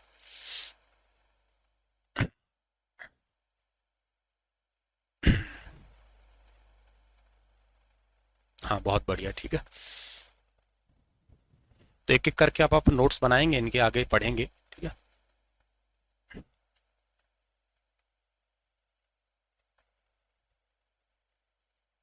सबसे पहले आप लोग कॉपी पे हरियाणा का मैदानी भाग लिखेंगे कि हरियाणा का मैदानी भाग है कितना। हरियाणा का सारा भाग मैदानी ही है, ठीक है ना। तो हरियाणा का सारा भाग है ही मैदानी आपका। तो हरियाणा राज्य का, हरियाणा राज्य का, ये मैंने लिख रखे थे पहले कॉपी पे, 1 मिनट रुको, मैं आपको यहाँ से बता रहा हूँ, ठीक है, यहाँ से बता रहा हूँ, मैंने पहले लिख रखे थे कॉपी पे, ठीक है ना। इससे समझा देता हूँ आपको मैं, ठीक है। हरियाणा, मैं साइड हट रहा हूँ, इसका आप मतलब कॉपी पे लिखते रहना साथ के साथ, और मैं एक्सप्लेन कर रहा हूँ इसको, ठीक है ना। पहले से मैंने कॉपी पे लिख रखा था इसको। तो यमुना घग्गर का मैदान या बाढ़ का मैदान, जिसको मैं सबसे पहले कह रहा हूँ ना, वो कौन सा है, वो क्या है कि इस प्रकार के मैदान नदी के समीप क्षेत्र होते हैं, उसको कहा करते हो आप लोग। नदी के पास वाला जो इलाका होता है ना, उसको आप लोग यमुना घग्गर का मैदान कहा करते हैं। यमुना घग्गर का मैदान समझ लो, इस प्रकार के मैदान है जो नदी के पास के मैदान होते हैं। नदी के द्वारा ही बनाए जाते हैं एक्चुअली। ये क्यों नदी के द्वारा बनाए जाते हैं, इसकी एक वजह बताता हूं आपको मैं। देखो भाई, ऐसा है कि आपकी कोई नदी होगी ना तो वो ऐसे ही बह रही होगी, कोई भी नदी होगी तो ऐसे ही बह रही होगी, और तो कोई तरीका है नहीं उसका बहने का। हाँ, मतलब इस तरीके से होती है ना, बीच में उसकी गहराई होती है, साइड में इस तरीके से फैली हुई होती है ना, कुछ इस तरीके से होता है आपका यहाँ पे। और इसके अंदर जो है ना आपका यहाँ पे नीचे के हिस्से में, मतलब तलहटी के हिस्से के अंदर जो है ना, ये तलहटी हिस्से के अंदर एक मिट्टी होती है आपकी। इसके तलहटी में जो मिट्टी होती है ना, उस मिट्टी को तो आप लोग कहा करते हो खादर मिट्टी, ठीक है ना। ये मिट्टी होती है खादर, इसको आप लोग खादर मिट्टी के नाम से जाना करते हो, खादर। और इसको आप लोग न्यू सॉइल भी कहा करते हो। ये आपकी होती है न्यू सॉइल, यानी कि ये नई मिट्टी होती है आपकी, ठीक है ना। ये नई मिट्टी होती है, न्यू सॉइल या नई मिट्टी इसको कहा करते हैं। खादर है आपका, ये याद रखना। अच्छा, इसके यहाँ पे इस जगह पे जो है ना, इस जगह पे ऐसे, इसके यहाँ पे इस जगह पे ऐसे बाहर तलहटी वाला क्षेत्र पे, यहाँ पे जो मिट्टी पाई जाती है ना, उस मिट्टी को आप लोग कहा करते हो क्या? उस मिट्टी को कहा करते हो बांगर मिट्टी। ये पाई जाती है आपकी कौन सी मिट्टी? इसको आप लोग कहा करते हो बांगर मिट्टी। ये बांगर है आपका यहाँ पे, ठीक है ना। तो एक अंदर वाले हिस्से में खादर मिट्टी है, बाहर वाले हिस्से में बांगर है। इसको कहा करते हैं एक्चुअली आप लोग ओल्ड सॉइल, ठीक है ना। इसको आप ओल्ड सॉइल के नाम से जाना करते हो, मतलब ये पुरानी मिट्टी है आपकी, ये पुरानी मिट्टी है। अब आप ना थोड़ा सा इसको इमेजिनेशन करो, फिर बाद की बात ही सोचना कुछ क्या है ये। आपने कभी नोटिस किया होगा कि नदी के अंदर जो तलहटी में पड़ी रहती है ना मिट्टी, वो नहीं रहती है। क्यों नहीं रहती है? क्योंकि नदी के बहाव के साथ वो चलते चलते चलते चलते नई बनती जाती है। Can you imagine? थोड़ा इमेजिनेशन आ रहा होगा ना। नदी के तलहटी में, चलो नदी छोड़ो, नदी नहीं है, गांव के अंदर, गांव से अगर संबंधित हो तो ये चीजें बहुत जल्दी समझ लोगे, पकड़ लोगे कि गांव के अंदर अपने क्या होता है, खेत की क्यारी में पानी लगाया जा रहा है मान लो, तो कभी नोटिस किया होगा कि जो नाली से पानी आ रहा है ना, वो कट कट के बहता जाता है। ज्यादा पॉसिबिलिटी ये कर रखते हैं कि नहर का पानी लगाओ भाई, नहर का पानी। क्यों? क्योंकि उसके रेत के कण होते हैं और वो रेत ही बड़ी उपजाऊ होती है एक्चुअली। तो जो नदी के तलहटी वाली मिट्टी होती है ना, वो आपकी बहती रहती है, आगे जाती रहती है, एक्चुअली वो नहीं होती रहती है, वो उस जगह पे परमानेंट नहीं रहती है।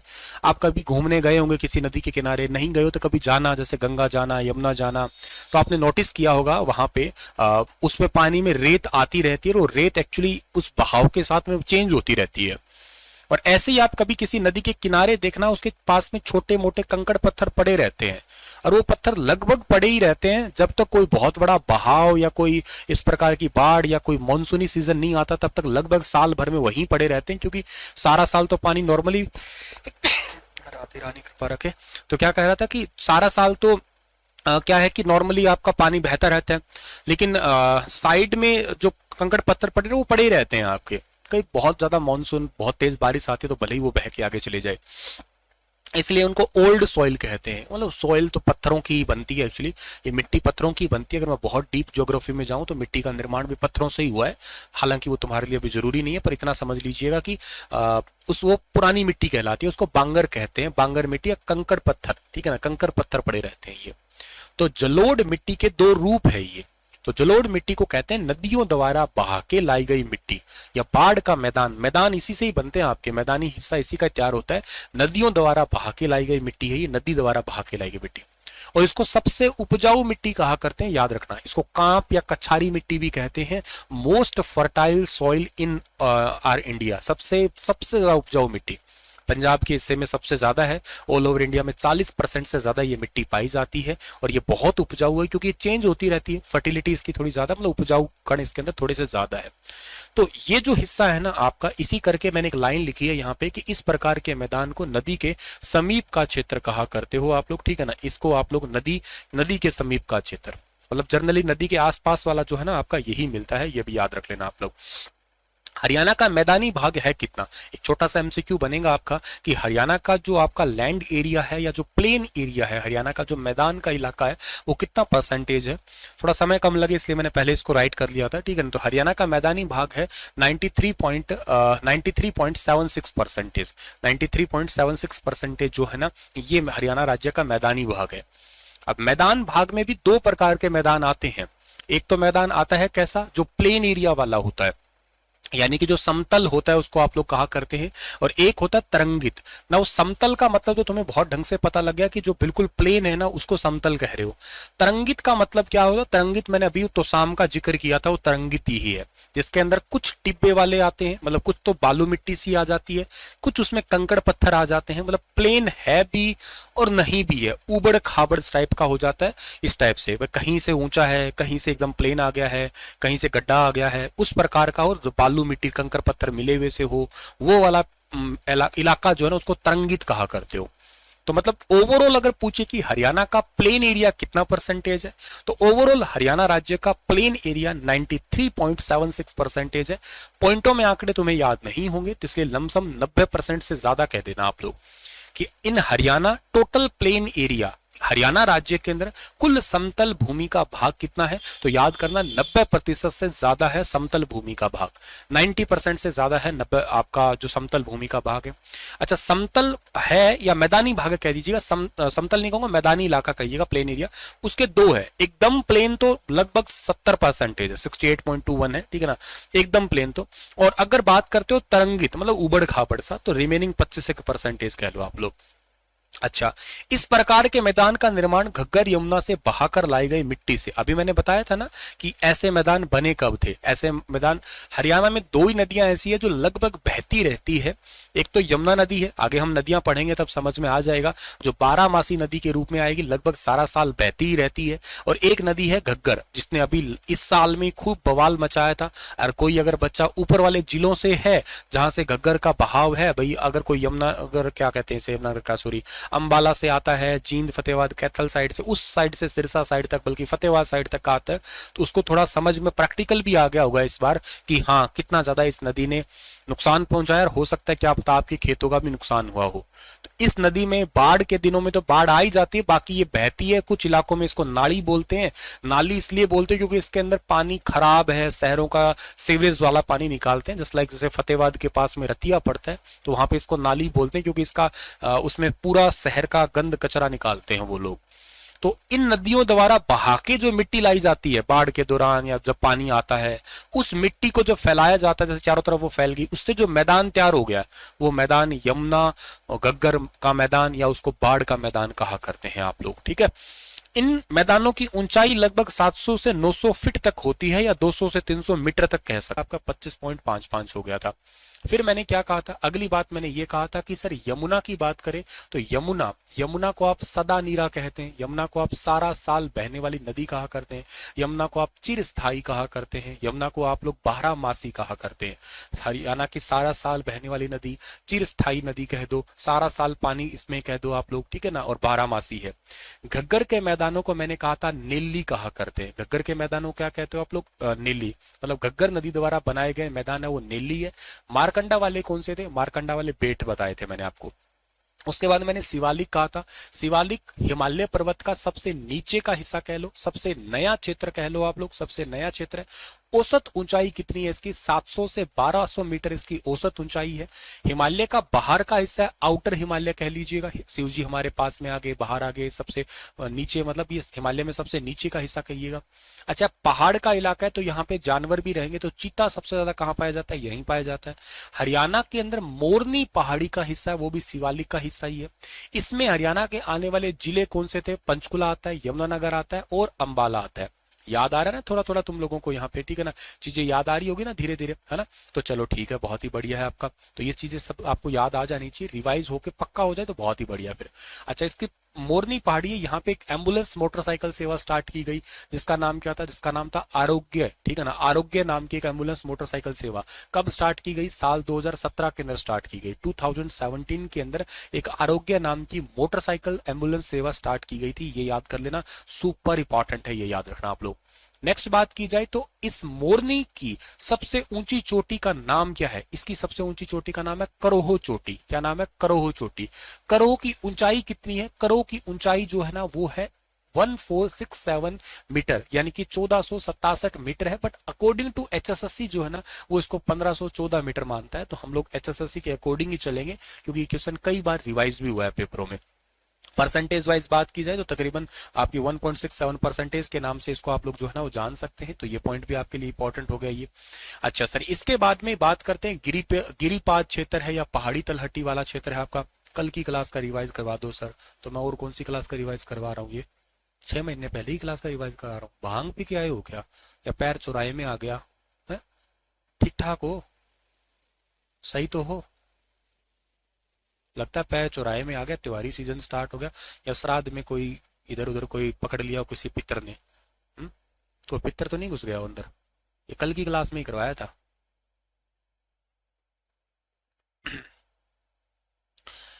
गिरिपाद क्षेत्र, तो तलहटी वाला क्षेत्र, मैंने क्या कहा था, पहाड़ है, और पहाड़ के जो बिल्कुल नीचे का क्षेत्र जो होता है ना उसको गिरिपाद क्षेत्र के नाम से जाना करते हैं डियर हम लोग, ठीक है ना। तो ये भी पॉइंट आप लोगों को यहाँ से याद कर देना है। और ये लगभग शिवालिक पहाड़ के जस्ट नीचे का क्षेत्र होता है, और इसका 25 किलोमीटर वाला इलाका है। ये हरियाणा के उत्तर पूर्व के अंदर पड़ता है डियर आपका, ठीक है ना, ये हरियाणा के उत्तर पूर्व में पड़ता है और शिवालिक के दक्षिण के अंदर पड़ता है डियर आपका, ये याद रखना। अच्छा, नदियों द्वारा बहा के लाए गए अवसाद जो होते हैं ना, इनसे ये गिरिपाद क्षेत्र है ये बना करते हैं आपके, ठीक है। और जलोढ़ पंख का निर्माण, जलोढ़ पंख मतलब ये एलुवियल विंग्स बनते हैं आपके, ये भी ध्यान रख लेना आप लोग, यहाँ पे एलुवियल विंग्स बनते हैं आपके। ये स्थानीय भाषा में इसको चो या घर भी कहते हैं। 300 से 375 मीटर तक की इसकी ऊंचाई है। जलोढ़ का मैदान मैंने बताया था कि इसमें दो प्रकार की मिट्टियां होती हैं, ठीक है ना, एक होता है इसमें खादर, एक होता है इसमें बांगर। खादर को क्या कहते हैं? खादर का मतलब होता है जो मिट्टी होती है आपकी नई वाली, न्यू सॉइल होते हैं ना आपका यहाँ पे, उसको आप लोग कहा करते हो खादर कहा करते हो। और एक होता है बांगर। बांगर जो है ना वो आपकी पुरानी मिट्टी होती है, पुरानी मिट्टी जो होती है ना उसको आप लोग बांगर के नाम से जाना करते हैं डियर, ठीक है ना। तो ये भी पॉइंट आप लोगों को यहाँ से याद रखना है। अनकाई दलदल नदी द्वारा सिरसा जिले में है, नाथुश्री चोपटा में है। हरियाणा में सबसे कम ऊंचाई वाला क्षेत्र यही है आपका। टिब्बे वाले मैंने कहा था हरियाणा के दक्षिण और दक्षिण पश्चिम और पश्चिम के हिस्से में है। तरंगित मैदान होते हैं, उबड़ खाबड़ मैदान, ये कल समझाए थे। बालू रेत और पर्वत मिला दोगे तो तरंगित तोशाम एग्जाम्पल था। अरावली क्षेत्र हरियाणा का सबसे दक्षिण का क्षेत्र है। मेवात की पहाड़ी, तोशाम की पहाड़ी और डाडम की पहाड़ी, ये सारे के सारे आएंगे इसके यहाँ पे, ठीक है ना। शिवालिक वाला क्षेत्र है, हिमालय पहाड़ में सबसे ऊंचा सबसे कम ऊंचा शिवालिक है, ये कहा है मैंने, ठीक है। और अरावली क्षेत्र है हरियाणा में। अरावली की सबसे ऊंची चोटी ढानी कुलताजपुर है जो 652 मीटर की जिसकी ऊंचाई आती है आपकी। ये सब हमने अब तक पढ़ लिया था डियर, ठीक है ना। अब हम लोगों को आगे आज की क्लास में पढ़नी है नदियां, ठीक है ना। नदियां पढ़नी है। गलियां तेरी गलियां गाना तुमने सुना होगा, तो नदियां तेरी नदियां, आज हमें नदियां पढ़नी है, ठीक है ना। बहुत इंटरेस्टिंग है, आराम आराम से पढ़ना, टेंशन ना लेना। एक एक चीजें याद करवा दूंगा, याद करना ही हमारा उद्देश्य है। बार बार पढ़ेंगे तो याद हो जाएगा, और तो क्या है, ठीक है। समझा मैं दूंगा, पढ़ा बार बार दूंगा तो याद हो जाएगा, कोई दिक्कत नहीं है। नदियों के बारे में बात करते हैं। क्या है नदियां? नदी हरियाणवी या कुछ जाटों में तो नदियों को नहरों को ही नदी कह देते हैं, कह भी सकते हैं, कोई बात खास बड़ी बात नहीं है। लेकिन प्रॉपर अगर ऐतिहासिक काल से देखा जाए तो नदियां बड़ी पूजनीय रही है, और मतलब देव तुल्य कहा गया है इनको। एक अगर मैं कहूं तो गंगा नदी को आप लोग गंगा नदी नहीं कहते हैं, गंगा माँ के नाम से पुकारा करते हैं। वैसे तुमने सुना भी होगा कि मानो तो गंगा माँ है वरना बहता पानी है। नदियां जब भी पढ़ते हैं ना तो एक कंसेप्ट आता है, प्रयाग कंसेप्ट आता है। ध्यान से सुनना, थोड़ा बेसिक समझेंगे इसको हम लोग यहाँ पे, ठीक है ना। प्रयाग, प्रयाग का मतलब क्या होता है सर? प्रयाग का मतलब होता है आपका जहां पे दो या दो से ज्यादा नदियों का संगम होता है ना, उस पॉइंट को आप प्रयाग कहा करते हैं। तसल्ली से सुनना, बहुत मजा आएगा। प्रयाग, प्रयाग का मतलब जहां पे दो या दो से ज्यादा नदियों का संगम है, वो पॉइंट प्रयाग होता है, ठीक है। अब सर हमने प्रयागराज सुना है, हाँ सुना है तुमने प्रयागराज। तुमने प्रयागराज सुना है किसके लिए? तुमने सुना है गंगा, यमुना और सरस्वती, तीन नदियां वहां पे आके मिल रही है, इसके लिए वो प्रयागराज है। अकबर ने इसका नाम इलाहाबाद रखा था, इससे पहले तो नाम ये प्रयागराज ही था। वर्तमान में जनवरी 2019 से योगी आदित्यनाथ जी ने इसका नाम फिर से बदल के प्रयागराज कर दिया। भारत में तुमने सुना होगा तीर्थों का राजा किसे कहते हैं? जितने भी तीर्थ है उन तीर्थों में सबसे ऊपर का तीर्थ मानते हैं प्रयागराज को, क्योंकि यहाँ पे गंगा यमुना सरस्वती का मिलन है। सरस्वती एक अदृश्य नदी है, दिखाई नहीं देती, वेदों से निकली हुई नदी है, लेकिन गंगा यमुना साक्षात दिखाई दे ही रही है, तो ये प्रयागराज है आपका। प्रयाग वर्ड का मतलब ही होता है दो या दो से ज्यादा नदियों का मिलन। जैसे तुमने देव प्रयाग सुना होगा, ठीक है ना। अब हरियाणा के संबंधित कोई प्रयाग की बात अगर करें अगर हम तो हरियाणा में तो कोई प्रयाग का लॉजिक आता नहीं, कोई प्रयाग है नहीं, इतनी सारी कोई नदियां है नहीं कि जहाँ पे मतलब मेन प्रयाग छोटे छोटे हैं, टुकड़े तो कहेंगे वैसे प्रयाग के आएंगे, जैसे सरस्वती नदी है कहीं मारकंडा में आके मिलेगी, ये टुकड़े आएंगे प्रयाग के, उनको तो आगे मैं बताऊंगा आपको। लेकिन फिलहाल के लिए पहले थोड़ा प्रयाग का कंसेप्ट क्लियर हो जाएगा, बेसिक बन जाएगा ना आपका, उसके बाद में हमें थोड़ा आसानी हो जाएगी कि हाँ मैं जब भी बोलूं प्रयाग तो हो जाएगा। जैसे एक ना प्रयाग बहुत ढंग से बताता हूं तुम्हें मैं। तुमने कभी देव प्रयाग के बारे में सुना है क्या? देव प्रयाग जैसे एक नदी है, इधर से निकलती है अलखनंदा से, ठीक है ना। हमारी जो नदी है ना सतोपंथ की पहाड़ी है, सॉरी सतोपंथ की पहाड़ी से एक नदी निकलती है उत्तराखंड में, और वहां से निकलती है एक नदी अलखनंदा, अलखनंदा, ठीक है ना। अलखनंदा एक नदी निकलती है, और इधर एक गंगोत्री है, ठीक है ना, गंगोत्री। जगह कम के कारण मैं मैप थोड़ा छोटा कर रहा हूं। गंगोत्री, गंगोत्री से निकलती है भागीरथी, भागीरथी। दोनों आपस में जहां मिलती है ना, उसको कहते हो आप लोग क्या, उसको कहते हो देवप्रयाग। इसके बाद में नदी हो जाती है गंगा। गंगा नदी का नाम, गंगा स्टार्टिंग में कहां से होता है आपका, गंगा नदी का मतलब गंगा ही जो होता है आपका यहाँ पे रहा नहीं है कोई भी पॉइंट आपका, ठीक है ना। अर्ध शुष्क में मरु क्षेत्र, तो मैंने बता दिया ना, मरु का मतलब बालू टिब्बा वाला युक्त मैदान। ये क्या बताया था, कहाँ ध्यान है, ये क्या था, कल ही तो बताया था, बालू के टिब्बा युक्त मैदान। कल ही तो समझाया था, बालू के टिब्बा युक्त का मैदान का मतलब क्या होता है, ये मरुस्थल वाला तो क्षेत्र होता है आपका, यही तो मरुस्थल ही है आपका। और क्या टिब्बे किस में आएंगे, मरुस्थल में तो आएंगे बच्चा। और टिब्बे बताओ इनमें तो प्रयाग पे तो रहने से रहे। हाँ, तो क्या समझा रहे थे सर, आपको प्रयाग समझा रहे थे, ध्यान दो अब यहाँ पे, ठीक है ना, मुद्दे पे ध्यान दो। तो देव प्रयाग, देव प्रयाग के बाद में क्या होता है आपका, देव प्रयाग के बाद में गंगा बनती है। एक छोटी सी इसकी कहानी है वैसे, ठीक है ना, इससे रिलेटेड हमारे हरियाणा जीके से रिलेटेड नहीं है, लेकिन हाँ इस टॉपिक को कंसेप्चुअली क्लियर करने के लिए तो हो सकती है कहानी, जरूरी है। ब्रीफली बताता हूं मैं इसको, शायद तुमने कभी सुना हो इसको, लेकिन मैं बहुत ही ब्रीफ में बताता हूँ कि ये कैसे मतलब भागीरथी से गंगा बनी है। एक इतिहास में राजा सगर हुए थे, राजा सगर, और उनके दो पत्नियां थी। एक पत्नी का नाम था सुमति, एक पत्नी का नाम था कुमति। सुमति का मतलब होता है जिसकी बुद्धि अच्छी होती है, बुद्धि अच्छी होती है मतलब क्या है, जो हमेशा सु काम करती है, अच्छे काम करती है, अच्छे काम में लीन रहती है, अच्छे कामों का ही विचार रखती है, खाना बनाते समय भी भगवान का नाम, खाना बनाते समय भी अच्छे विचार, ठीक है ना, और बहुत बढ़िया तरीके से सबके साथ में मीठा बोलना, सबके साथ में अच्छा व्यवहार करना, सिकन तो माथे पे कभी आना ही ना, ठीक है ना, सहनशीलता के साथ में सबको एक संभाल के रखना, सुमति। कुमति, खाना बनाते समय मुर्गी सासू, ये सासू यूं, ये यूं, ये तो बस खत्म होगी, मेरी जिंदगी तबाह होगी, तुम्हारे घर आके मैं तो बर्बाद होगी। पहले तो मैं अमेरिका के अंदर रहती, मैं पहले तो व्हाइट हाउस में मालकिन थी, अब तो मेरा बस जिंदगी बर्बाद होगी। बड़ा ये सारा दिन ऐसे ऐसा ही खाना बनाया, ऐसा ही फिर खाया, ऐसे ही सबकी बुद्धि, दैट इज कुमति। ये कुमति मतलब खराब दिमाग वाली, ठीक है ना, सारा दिन कलेश वाली टाइप से समझ लो आप लोग। अच्छा, अब क्या है कि कुमति सुमति राजा सगर की दो पत्नियां थी। सुमति के तो एक पुत्र पैदा हुआ, कुमति के एक मांस का लोथड़ा पैदा हुआ। नारद मुनि ने उनको वरदान दिया और कहा कि इस मांस के लोथड़े के जितने टुकड़े किए जाएंगे ना, उतने ही इसके पुत्र बन जाएंगे। 60,000 टुकड़े किए गए कहते हैं, और 60,000 टुकड़े किए गए ना तो 60,000 ही पुत्र बन गए।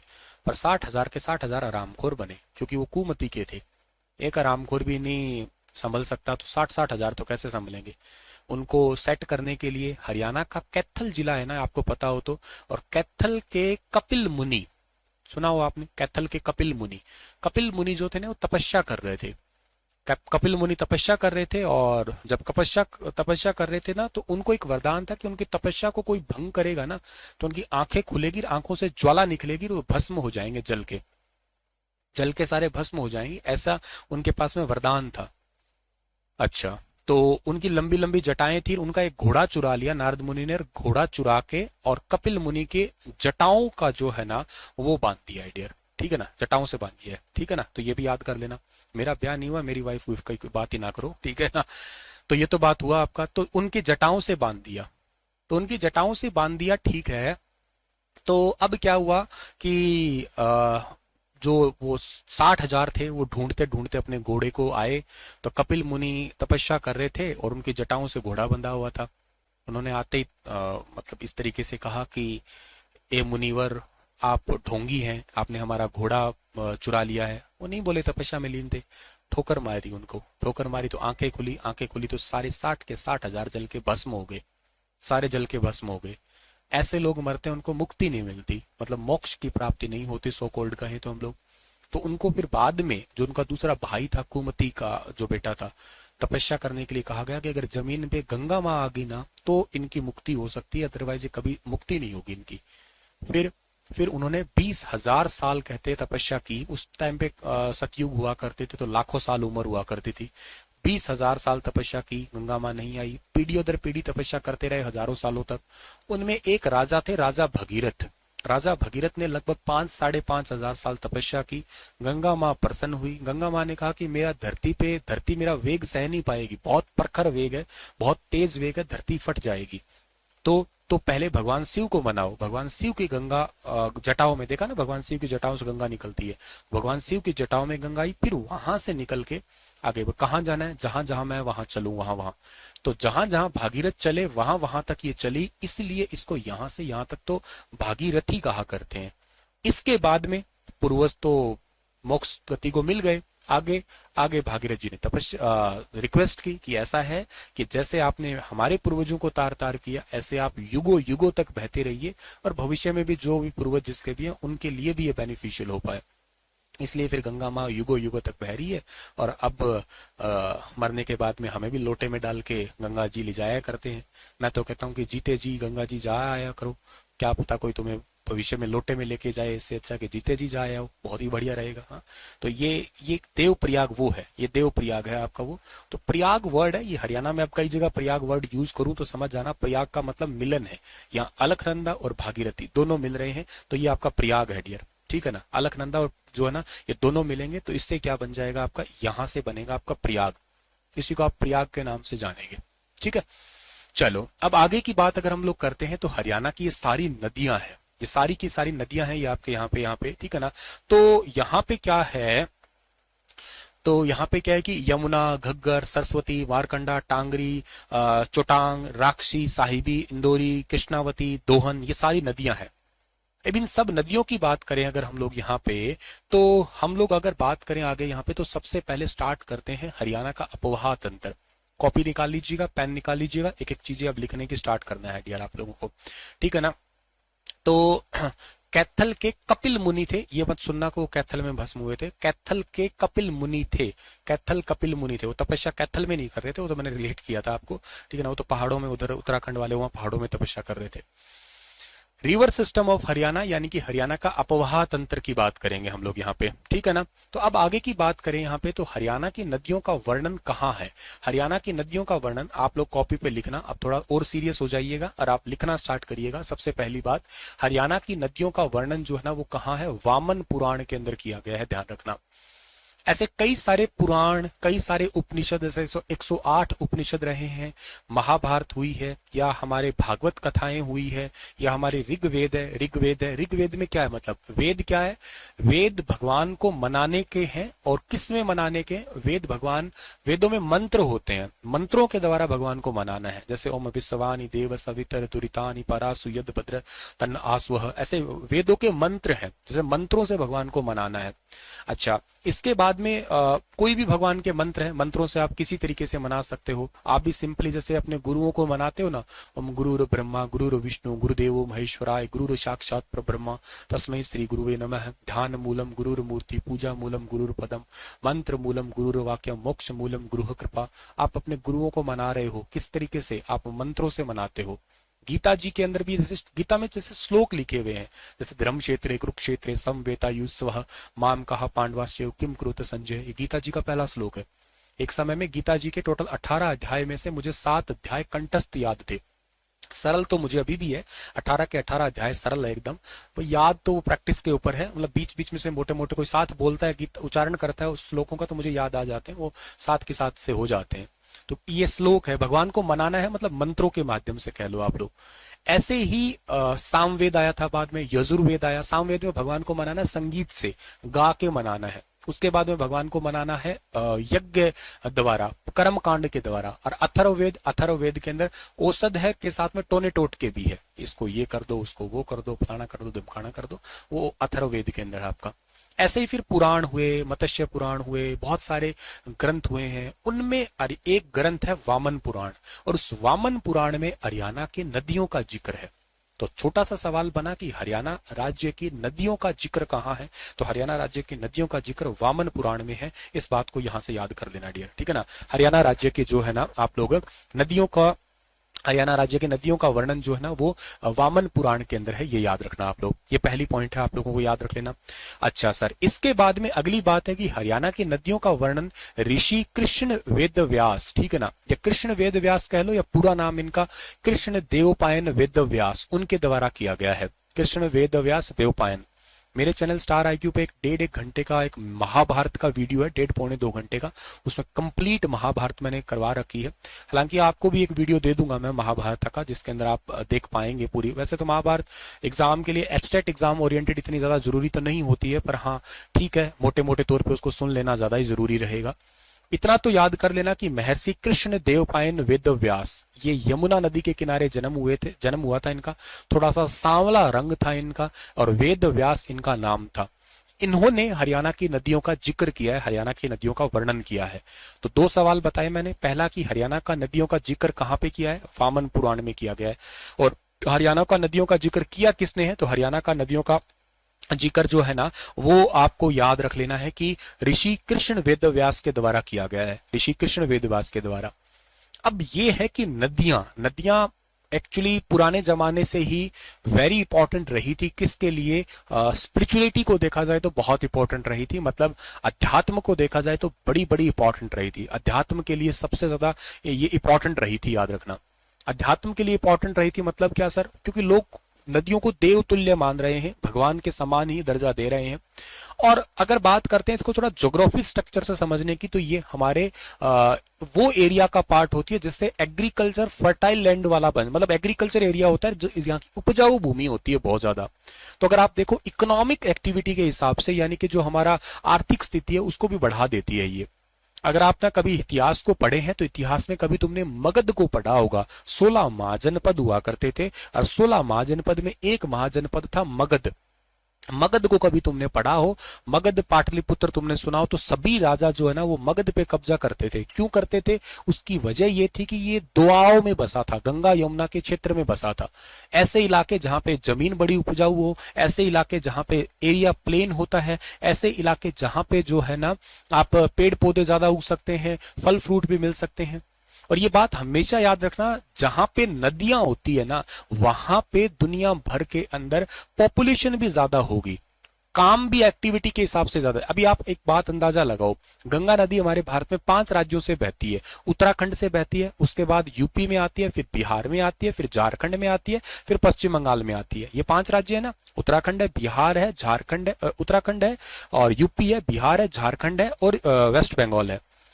इन एरिया में आपको पॉपुलेशन ज्यादा मिलेगी, नोटिस कर लो। अगर आप कभी ज्योग्राफिकल आंकड़े निकालने की कोशिश करो तो निकाल लो। और मैं आपको बता भी देता हूं, यूपी की जनसंख्या 20 करोड़ से ज्यादा है। एक यूपी, उत्तर प्रदेश, ध्यान से सुनना, दुनिया में अमेरिका, चाइना, इंडोनेशिया, ये जापान, ये 3-4 देशों को छोड़ दो, बाकी दुनिया के सारे देशों को आपस में जोड़ दो, फिर भी अकेला यूपी आगे होगा। ये जापान कहता है ना कि मैंने ये कर दिया, वो कर दिया, ऐसा कर दिया। जापान अकेले से 1.5 गुना यूपी है, जनसंख्या के आधार पे बता रहा हूं मैं तुम्हें, 1.5 गुना। ऑस्ट्रेलिया की बात करो, ऑस्ट्रेलिया की जनसंख्या कितनी है, 2.51 करोड़, 2.41 करोड़ है बल्कि, ठीक है ना। अभी नए डेटा के अनुसार 2.5 करोड़ मान लो, चलो मोटे तौर पे सिर्फ 2.5 करोड़। और इंडिया में ग्रुप डी रेलवे का फॉर्म जो है ना वो लगभग 2.7 करोड़ के आसपास, लगभग 2.5 करोड़ से ऊपर 3 करोड़ के आसपास ग्रुप डी का फॉर्म भर दिया, जिसमें से हमारे मम्मी पापा या मैं या तुम में से आप लोगों ने शायद भरा ही नहीं होगा। तो ऑस्ट्रेलिया का यूं समझो, हर साल ऑस्ट्रेलिया तो हमारी पैदावार है, यूपी की समझ लो, इतनी जनसंख्या है। मतलब आप विधानसभा सीटों का पढ़ लो, लास्ट टाइम पढ़ाया मैंने, राज्यसभा 400 से ऊपर विधानसभा सीट है। तो उत्तर प्रदेश में जनसंख्या की तो आप समझिएगा बहुत ज्यादा वैल्यू, जनसंख्या कारण अपवाह तंत्र, नदियों का तंत्र। तो जहां नदियां होगी वहां पे प्लेन इलाका होगा, जहां की जमीन बड़ी उपजाऊ होगी, बसावट ज्यादा होगी, जनसंख्या हमेशा वहां पे ज्यादा पाई जाएगी। ये पॉइंट आप लोगों को यहां से याद कर देना है डियर, ठीक है।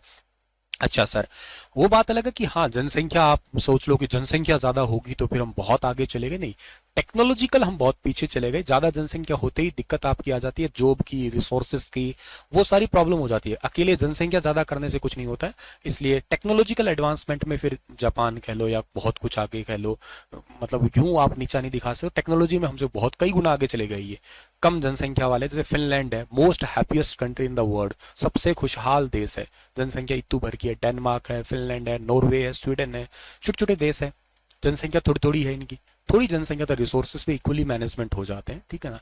खैर वो एक अलग विषय है, किसी दिन और दिन शेयर करूंगा ये पूरी कहानी क्या है, क्यों ऐसा ऐसा हो रहा है दुनिया के अंदर। हरियाणा के नदियों के भाग कितने हैं? हरियाणा के नदियों के जो है ना भाग दो हैं, एक है उत्तर हरियाणा का, एक है दक्षिण हरियाणा का। मतलब हरियाणा राज्य की नदियां दो हिस्से में बांटी गई है, एक नॉर्दर्न हरियाणा की है, एक साउदर्न हरियाणा की है।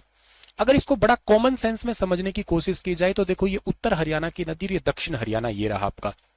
सो मुद्दई बात ये आई आपकी यहाँ पे कि ऊपर का हरियाणा है, ऊपर का हरियाणा मतलब पहाड़ लग रहा है, शिवालिक पहाड़ सर ने बताया था, पंचकुला, अंबाला, यमुनानगर, शिवालिक पहाड़ लग रहा है। तो ये कॉमन सेंस है कि यहां से निकलने वाली नदियों में पानी लगभग सारा साल मिल ही जाएगा। लगभग अगर देखा जाए तो नियर इक्वल टू ये रहेगा कि ऑलमोस्ट पूरे साल इनके अंदर पानी रहेगा ही रहेगा, ऑलमोस्ट कह सकते हो आप लोग। क्यों? क्योंकि पहाड़ है, पहाड़ों पे थोड़ी बहुत बारिश आती रहती है, वो थोड़ा थोड़ा झरने के रूप में चलता रहता है, या किसी पहाड़ के बिल्कुल सुर्ख टोकी के जो आपका लगी होता है ना इलाका है आपका, उस सुर्ख वाली जगह पे जो आपकी उसका किनारा है, उस जगह पे बर्फ जम जाती है आपकी, और सुर्ख वाली जगह पे या किसी चोटी के ऊपर जो बर्फ रहती है, बर्फ धीरे धीरे पिघलती रहेगी और पानी आता रहेगा। कहने का सेंस ये हुआ। सो ये मतलब हुआ आपका यहाँ पे कि ये जो आपका है ना ऊपर वाली, ये उत्तर हरियाणा की है। और जो आपकी दक्षिण हरियाणा की अगर हम बात करते हैं हम डियर हम लोग यहाँ पे, तो दक्षिण हरियाणा ये मौसमी नदियां हैं। मौसमी नदियां मतलब सर ये मौसमी का जूस निकलता है इनमें क्या? नहीं नहीं, वो नहीं। मौसमी नदियां का मतलब यहाँ पे है कि जब बारिश आती है ना तभी इनके अंदर पानी आता है। बारिश के दिनों में, बरसात के दिनों में ही इनमें पानी आता है, छोटा बहुत नाला बनता है, वरना कोई ये नहीं। किसी जमाने में बहा करती थी नदियां, अब कोई ऐसा इनके अंदर अस्तित्व नहीं है इनका बहुत ज्यादा। कभी बारिश आती है तो ठीक है, इनका एरिया बना हुआ है तो इनके अंदर पानी आ जाता है, कह सकते हो आप लोग यहाँ पे। ठीक है, चलो अब दो प्रकार की नदियां तो होगी, आपको ये तो बता दिया सर ने। अब उनमें से सबसे पहली नदी जो है ना आपकी, वो कॉपी पे हेडिंग बनाइएगा आप लोग, और उस नदी का नाम है यमुना नदी। यमुना नदी। यमुना नदी मैंने आप लोगों को ना लास्ट लेक्चर में बताया था कि कौन कौन से जिले से होके बहती होगी। ये आपने एक बार मैप देखने की कोशिश करो, ये वाले इलाके आपके यहां से ये देख लो, ये यूपी वाला मैप इलाका देख लो आप लोग। यमुना नदी जो है ना माय डियर आपकी, वो एक्चुअली इसी यमुना नगर से ही एंटर करती है। यमुना नगर से एंटर करती तुम्हें दिखाई देगी, और यमुनानगर के कलेश्वर से एंटर करती हुई यमुनानगर का नाम ही यमुना नदी के कारण पड़ा इवन। तो यमुनानगर आएगा, यमुनानगर के बाद में दूसरा आ जाएगा करनाल, फिर तीसरा आ जाएगा पानीपत, चौथा आ जाएगा सोनीपत। अब आगे तो दिल्ली आ गया। क्या दिल्ली यमुनानगर? अरे ऑफकोर्स है दिल्ली, ठीक है ना, क्यों नहीं है? दिल्ली तो भाई है ही है। दिल्ली हो गया, उसके बाद में क्या है? उसके बाद में फरीदाबाद हो गया, उसके बाद में पलवल हो गया, और पलवल से बाहर निकल जाती है। पलवल से बाहर निकल जाती है, इसका मतलब क्या हुआ सर? इसका मतलब है कि पलवल के अंदर जो हसनगढ़ है, ठीक है ना, पलवल के अंदर जो है ना आपका हसनगढ़ है, और यहां से बाहर निकल के यूपी के अलीगढ़ के अंदर आ जाती है, ठीक है ना, अलीगढ़ के अंदर आ जाती है आपकी, ठीक है ना। पलवल आप इतना याद करो एक बार, यूपी के अलीगढ़ में आ जाती है, ठीक है ना। यमुना ये गांव वगैरह चलो बाद में बताएंगे आपको, उसको छोड़ो। यहां से बस इतना याद करो कि इसकी इसका रास्ता क्या है। इस मैप को थोड़ा सा इतना याद कर लो कि इसका रास्ता क्या, कैसे कैसे बह रही है। तो ये नदी ऐसे ऐसे बह रही है, इसकी बाउंड्री मतलब ये है यूपी और हरियाणा की बाउंड्री बना रही है, इस तरीके से बहती है पूरी नदी है। यूपी और हरियाणा की बाउंड्री बनाने वाली रिवर कौन सी है? तो यमुना नदी ही है आपकी। यमुना नदी जो है ना यूपी और हरियाणा की बाउंड्री बनाने वाली रिवर है। इसमें आप लोग यहाँ पे भी देख सकते हैं, यहाँ पे मैप में आपको दिखाई दे रहा होगा यमुना नदी, ये रेड लाइन है ना आपकी, ये वाली नदी देखो बिल्कुल बाउंड्री किनारे छोर पे चल रही है इस तरीके से। ये आपकी कौन सी नदी है? ये नदी आपकी है यमुना नदी। हरियाणा के और यूपी के, क्यों इस साइड तो यूपी हो गया, ये तो हरियाणा हो गया, और दोनों की बाउंड्री के बीच में नदी बह रही है आपकी, ठीक है। चलिए अब इसके अंदर अगर हम बात कर रहे हैं यहाँ पे कि जिले कौन कौन से हैं, तो पहली बात है इसके टोटल 6 जिले हैं। ये 6 जिलों से हरियाणा में बहती है। अब 6 जिले जो है ना वो कौन से हैं? तो 6 जिलों की अगर हम बात करें यहाँ पे, तो सबसे पहला आपका होगा यमुनानगर, ठीक है ना। सबसे पहला आपका कौन सा होगा? यमुनानगर। दूसरा हो गया करनाल, तीसरा हो गया पानीपत, चौथा हो गया आपका सोनीपत, पांचवा हो गया फरीदाबाद, और छठवां हो गया आपका पलवल, ठीक है ना। पलवल का हसनपुर आपका है, हसनपुर, ठीक है ना, हसनपुर। कई किताबें हसनगढ़ लिख देती है या हसनपुर ज्यादा ठीक कह लो आप लोग, ठीक है।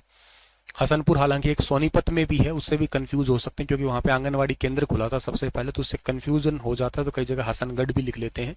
हसनपुर या हसनगढ़ वो जगह जहां से ये निकलती है, निकल के ये यूपी के अलीगढ़ में एंटर हो जाती है, यूपी के अलीगढ़ में एंटर हो जाती है ये, तो हरियाणा में जो है ना इसका एंट्री होता है यमुनानगर से, निकलती है कहां से, ये पलवल से। जिले हो गए 6, मेरे साथ साथ याद कर लो आप लोग। पहला जिला कौन सा है, यमुनानगर। दूसरा कौन सा है, करनाल। तीसरा कौन सा है, पानीपत। चौथा कौन सा है, सोनीपत। फिर है फरीदाबाद, और फिर है आपका पलवल। यमुनानगर, करनाल, पानीपत, सोनीपत इकट्ठा, फरीदाबाद, पलवल। यही जिले यूपी से भी टच हो रहे थे। ओरिजिनली अगर बात की जाए तो यमुना नदी का उद्गम कहां से है, मतलब ओरिजिन कहां से, नदी एक्चुअली शुरुआत में कहां से निकली है। तो कम कॉमन सेंस है, पहाड़ों से निकली। पहाड़ों से निकली मतलब उत्तराखंड से निकली। उत्तराखंड में कहां से निकली, उत्तराखंड में निकली है ये यमुनोत्री से निकली है, यमुनोत्री। यमुनोत्री में कहां से, यमुनोत्री में बंदरपूंछ से, ठीक है ना, यमुनोत्री से बंदरपूंछ ग्लेशियर से निकली है ये, यमुनोत्री के बंदरपूंछ ग्लेशियर से, जो कि उत्तराखंड के गढ़वाल जिले में आता है ये। और इसकी ऊंचाई 6330 मीटर है, या इसकी 6337। जर्नली एचएसएससी इसको मानता है, अगर ये ऑप्शन में ना हो तो फिर दूसरा ऑप्शन आपके पास में होगा ये वाला 6337 मीटर वाला। ज्यादातर तो 6330 मीटर एक बार पेपर में आ चुका है कि ग्लेशियर की ऊंचाई कितनी है, 6330 मीटर, या ये ना हो तो 6337 मीटर, दोनों ही ना हो तो 6333 मीटर भी कह सकते हो आप लोग यहाँ पे, ठीक है। तो ये भी बात भी आपको यहां से याद कर लेना है डियर, ठीक है। सो ये पॉइंट आप लोगों को याद रखना है कि उद्गम इसका कहां से, यमुनोत्री। वैसे तो यमुना यमुनोत्री है, पता ही है सबको, लेकिन ये बंदरपूंछ याद कर लेना, ग्लेशियर का नाम बंदरपूंछ है। यमुनोत्री बंदरपूंछ ग्लेशियर 6330 मीटर की ऊंचाई से उत्तराखंड के गढ़वाल डिस्ट्रिक्ट से निकलती है, ठीक है। हरियाणा में इसकी एंट्री कहां से, हरियाणा के अंदर इसकी एंट्री मैंने अभी बताई यमुनानगर, यमुनानगर के अंदर कलेसर के अंदर से इसकी एंट्री है। हरियाणा के अंदर इसका एग्जिट कहां से हो रहा है, तो हरियाणा के एग्जिट इसके पलवल के हसनपुर से जो है ना इसका एग्जिट हो रहा है। यूपी में कहां चली जाती है, यूपी में ये अलीगढ़ में एंटर करती है। हरियाणा और यूपी के बीच में कितनी सीमा बनाती है, 320 किलोमीटर की जो है ना ये बाउंड्री बनाती है, टोटल 320 किलोमीटर की हरियाणा और यूपी की सीमा पर बहती है, हरियाणा की पूर्व की ओर। हाँ, दिशाओं की अगर बात की जाए तो दिशाओं में तो हरियाणा के पूर्व में यूपी पड़ता है ना, तो कॉमन सेंस है, पूर्व की ओर ही तो बहती है आपकी ये, ठीक है। इतने 4 पॉइंटों को एक बार मेरे साथ साथ रिवाइज करो। पहली बात, यमुना नदी और यमुना नदी हरियाणा के कितने जिलों से बहती है, बताइए। यमुना नदी हरियाणा के कितने जिलों से बहती है, सर 6 जिलों से बहती है। 6 जिले कौन से हैं, यमुनानगर है, करनाल है, यमुनानगर है, करनाल है, पानीपत है, सोनीपत है, फरीदाबाद है और पलवल है। कितने जिले हैं सर जी, 6 जिले हैं आपके, ठीक है ना। पहला जिला कौन सा बोला सर ने, यमुनानगर, फिर करनाल, फिर पानीपत, फिर सोनीपत, फिर फरीदाबाद और फिर पलवल, टोटल 6 जिलों से बहती है। उसके बाद में इसका उद्गम मतलब ओरिजिनेट कहां से होती है, ओरिजिनेट होती है सर ये यमुना यमुनोत्री से होती है, यमुना यमुनोत्री से। यमुनोत्री में कहां से सर, बंदरपूंछ से। बंदरपूंछ से होती है बंदरपूंछ ग्लेशियर से। ऊंचाई कितनी है सर इसकी, 6330 मीटर ऊंचाई से होती है ये। यूके के गढ़वाल डिस्ट्रिक्ट में पड़ता है ये। हरियाणा में कहां एंटर करती है सर, हरियाणा के अंदर एंटर करती है कलेश्वर के अंदर। अच्छा सर, निकलती कहां से, ये पलवल के हसनपुर से निकलती है। हरियाणा और यूपी के बीच में बॉर्डर बनाती है, कितने किलोमीटर बनाती है, 320 किलोमीटर बनाती है। अच्छा, हरियाणा और यूपी के अंदर बॉर्डर बना रही है, ठीक है, और किस साइड है हरियाणा के, तो हरियाणा के मतलब पूर्व साइड बहती है, बिल्कुल पूर्वी छोर पे बहती है। तो ये भी पॉइंट भी आप लोगों को यहां से याद कर लेना है डियर, ठीक है ना। चलो सर, ये हो गया। अब अगली बात इंपॉर्टेंट है कि यमुना जो है ना, यमुना की सहायक नदी कौन सी है, जिसको इंग्लिश में कहते हैं ट्रिब्यूटरी रिवर। अब गुरुजी, ये सहायक रिवर का क्या कंसेप्ट है, सहायक रिवर का कंसेप्ट है जो मेन नदी बहती है उसके अंदर आके कोई दूसरी नदी मिल जाती है ना, उसको कहा करते हैं हम लोग यहाँ पे सहायक नदी के नाम से जानते हैं, ठीक है ना। जो मेन नदी आती है और मेन नदी के साथ में आके दूसरी नदी मिल जाती है ना, उसको आप सहायक कहा करते हैं, वो सहायक नदी होती है। इसकी सहायक नदी में एक बूढ़ी नदी है, लिख लेना कॉपी पे, एक तो बूढ़ी नदी इसकी सहायक है, एक सोम नदी इसकी सहायक है, एक पथराला है और एक साहिबी है। ये इसकी सहायक नदियों में आती है, ध्यान रखना आप लोग। एक तो बूढ़ी नदी लिख लेना आप लोग यहाँ पे, ठीक है ना, और एक आप लोगों को यहाँ से याद कर लेना है बूढ़ी नदी, एक सोम, एक पथराला, एक साहिबी। बूढ़ी नदी लिख लेना है आप लोगों को, बूढ़ी के बाद में जो है ना आपको यहाँ पे लिखना है सोम, फिर पथराला, फिर साहिबी। अच्छा, इसके बाद में अगर पूछ लिया जाए कि यमुना नदी का ऋग्वेद में कितनी बार जिक्र किया है, 3 बार इसका यमुना का जिक्र किया गया है ऋग्वेद के अंदर। ऋग्वेद के अंदर इस नदी का 3 बार जिक्र किया गया, 3 टाइम इसका जिक्र किया गया ऋग्वेद के अंदर। ये नदी 12 मासी है, मतलब सारा साल बहती है, ये मैंने आपको पहले ही बता चुका हूं ऑलरेडी। 12 मासी है, सदा नीरा है, चिरस्थाई है, ये इसके अन्य नाम है। इसके अन्य नाम के नाम से इसको 12 मासी, सदा नीरा, चिरस्थाई, इसके नाम से ही इसको आप लोग जाना करते हैं डियर, ठीक है ना। तो ये पॉइंट हुआ आपका। यमुना नदी की कुल लंबाई कितनी है, ओवरऑल कुल लंबाई इस नदी की अगर पूछ ले आपसे तो वो है 1376 किलोमीटर है। 1376 किलोमीटर है। यमुना नदी गंगा की सबसे लंबी सहायक नदी है, और सहायक नदी है तो गंगा में प्रयागराज, ये मैंने आपको कहा था ना, ये पहले कंसेप्ट इसलिए समझा दिए सारे ताकि थोड़ा सा आपको चीजें क्लियर हो जाए। और यहाँ पे कुंभ का मेला लगता है, हर्षवर्धन ने कुंभ का मेला सबसे जो है ना आपको सबसे पहले मतलब कुंभ का मेला जो ना हर्षवर्धन ने स्टार्ट करवाया था। राजा हर्षवर्धन को थानेसर वाले पार्ट में पढ़ाऊंगा मैं, ठीक है। तो कॉपी पे तो लिखोगे पर मैं चाहता हूं कि दिमाग में भी इनको लिख लो। एक बार फिर से रिवाइज करवा रहा हूं। यमुना नदी कितने जिलों से? 6 जिलों से, ठीक है ना। 6 जिले कौन से हैं सर जी? 6 जिलों में सबसे पहला जिला यमुनानगर है, करनाल है, पानीपत है, सोनीपत है, फरीदाबाद और पलवल है। यमुना नदी के अन्य नाम के हैं, सदानीरा है, चिरस्थायी है, बारहमासी है, सारा साल पानी बहने वाली नदी है। यमुना नदी की लंबाई कितनी है? 1376। कितनी लंबाई है? 1376। बोलो मेरे साथ साथ, कितनी लंबाई है? 1376 है। सर हरियाणा की सबसे लंबी नदी, मतलब गंगा की सबसे लंबी नदी कौन सी है? गंगा की सबसे लंबी सहायक नदी कौन सी है? तो सर यमुना ही है। इसकी खुद की सहायक कौन सी है सर? बूढ़ी नदी, सोम नदी, पथराला नदी, साहिबी नदी। बूढ़ी, सोम, पथराला, साहिबी कौन सी है? बूढ़ी, सोम, पथराला, साहिबी। बूढ़ी, सोम, पथराला, साहिबी। बोलो दिखा। बूढ़ी है, सोम है, पथराला है, साहिबी। ये इसकी खुद की ट्रिब्यूटरी रिवर है। गंगा की ट्रिब्यूटरी यमुना है। और ये कहाँ मिलती है? ये इलाहाबाद वो प्रयागराज के अंदर मिलती है, जहां पे कुंभ का मेला राजा हर्षवर्धन ने स्टार्ट करवाया था। 12 साल में एक मेला लगता है, कुंभ का मेला, है ना। तो वो हो गया आपका। अब अच्छा, ये नदी हरियाणा और यूपी के बीच में कितने किलोमीटर की सीमा बनाती है? 320 किलोमीटर की सीमा बनाती है। हरियाणा के किस साइड है सर? यूपी साइड पड़ती है। हरियाणा में कहाँ एंटर करती है सर? ये कलेश्वर में। हरियाणा में कहाँ से निकलती है? पलवल के हसनपुर से। यूपी में कहाँ चली जाती है? अलीगढ़ के अंदर चली जाती है। कहाँ से निकलती है ये बंदरपूंछ ग्लेशियर से। वो कहाँ पड़ता है? उत्तराखंड के गढ़वाल डिस्ट्रिक्ट में पड़ता है। बंदरपूंछ ग्लेशियर की ऊंचाई कितनी है? 6330 मीटर ऊंचाई है आपकी। अब मुझे नहीं लगता कि आप लोगों को यहाँ पे कोई चीज ना पता लगे। और ये ऊपर वाली बात जो है ना मैंने समझा दी थी, प्रयागराज तीर्थों का राजा, ये पहले ही समझा दिया था मैंने आप लोगों को यहाँ पे, ठीक है ना। तो ठीक है ना। यमुना को जमुना रिवर बोलते हैं, नहीं वो गलत है, जमुना बोलते हैं गंगा को, ध्यान रखना। अगर आप कभी मुझसे इंडियन ज्योग्राफी पढ़ेंगे तो मैं कभी समझाऊं आपको, इतना समझना। अभी के लिए वर्बली बताता हूं आपके डाउट को क्लियर करूं तो। गंगा नदी बहते बहते वेस्ट बंगाल में जाती है, तो एक फरक्का डैम है, उस फरक्का डैम से उसकी 2 ब्रांच हो जाती है। एक निकलती है हुगली रिवर, और in front of Hooghly river वो पड़ता है आपका कोलकाता रिवर फ्रंट। अगर पूछ लिया जाए ना कौन सा है या किस नदी के किनारे, तो हुगली के किनारे है। एक तो हुगली वहां से निकली, और एक वहां से निकलती है फिर आपकी पद्मा। ध्यान रखना, गंगा के एक पार्ट हो गया पद्मा, और एक आपका पार्ट हो गया यहाँ पे हुगली।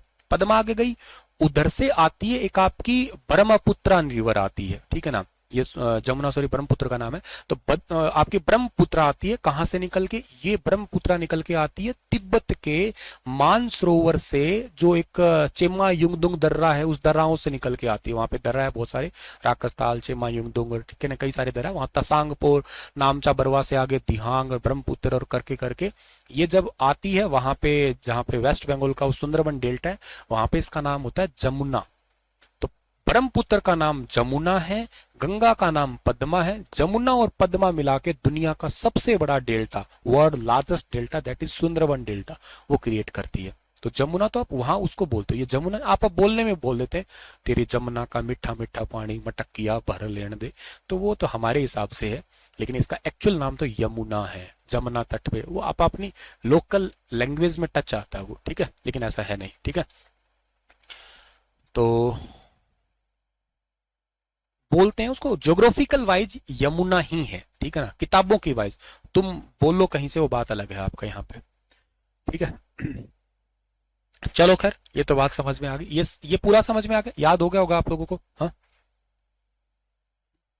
ब्रह्मपुत्र को बोलते हैं जमुना, और पद्मा बोलते हैं गंगा को, दोनों को मिला के बनता है आपका डेल्टा वो। हाँ, अपन लोकल लैंग्वेज में बोलते हैं जमुना बोलते हैं, यूपी में बोल देते हैं लोग, ठीक है।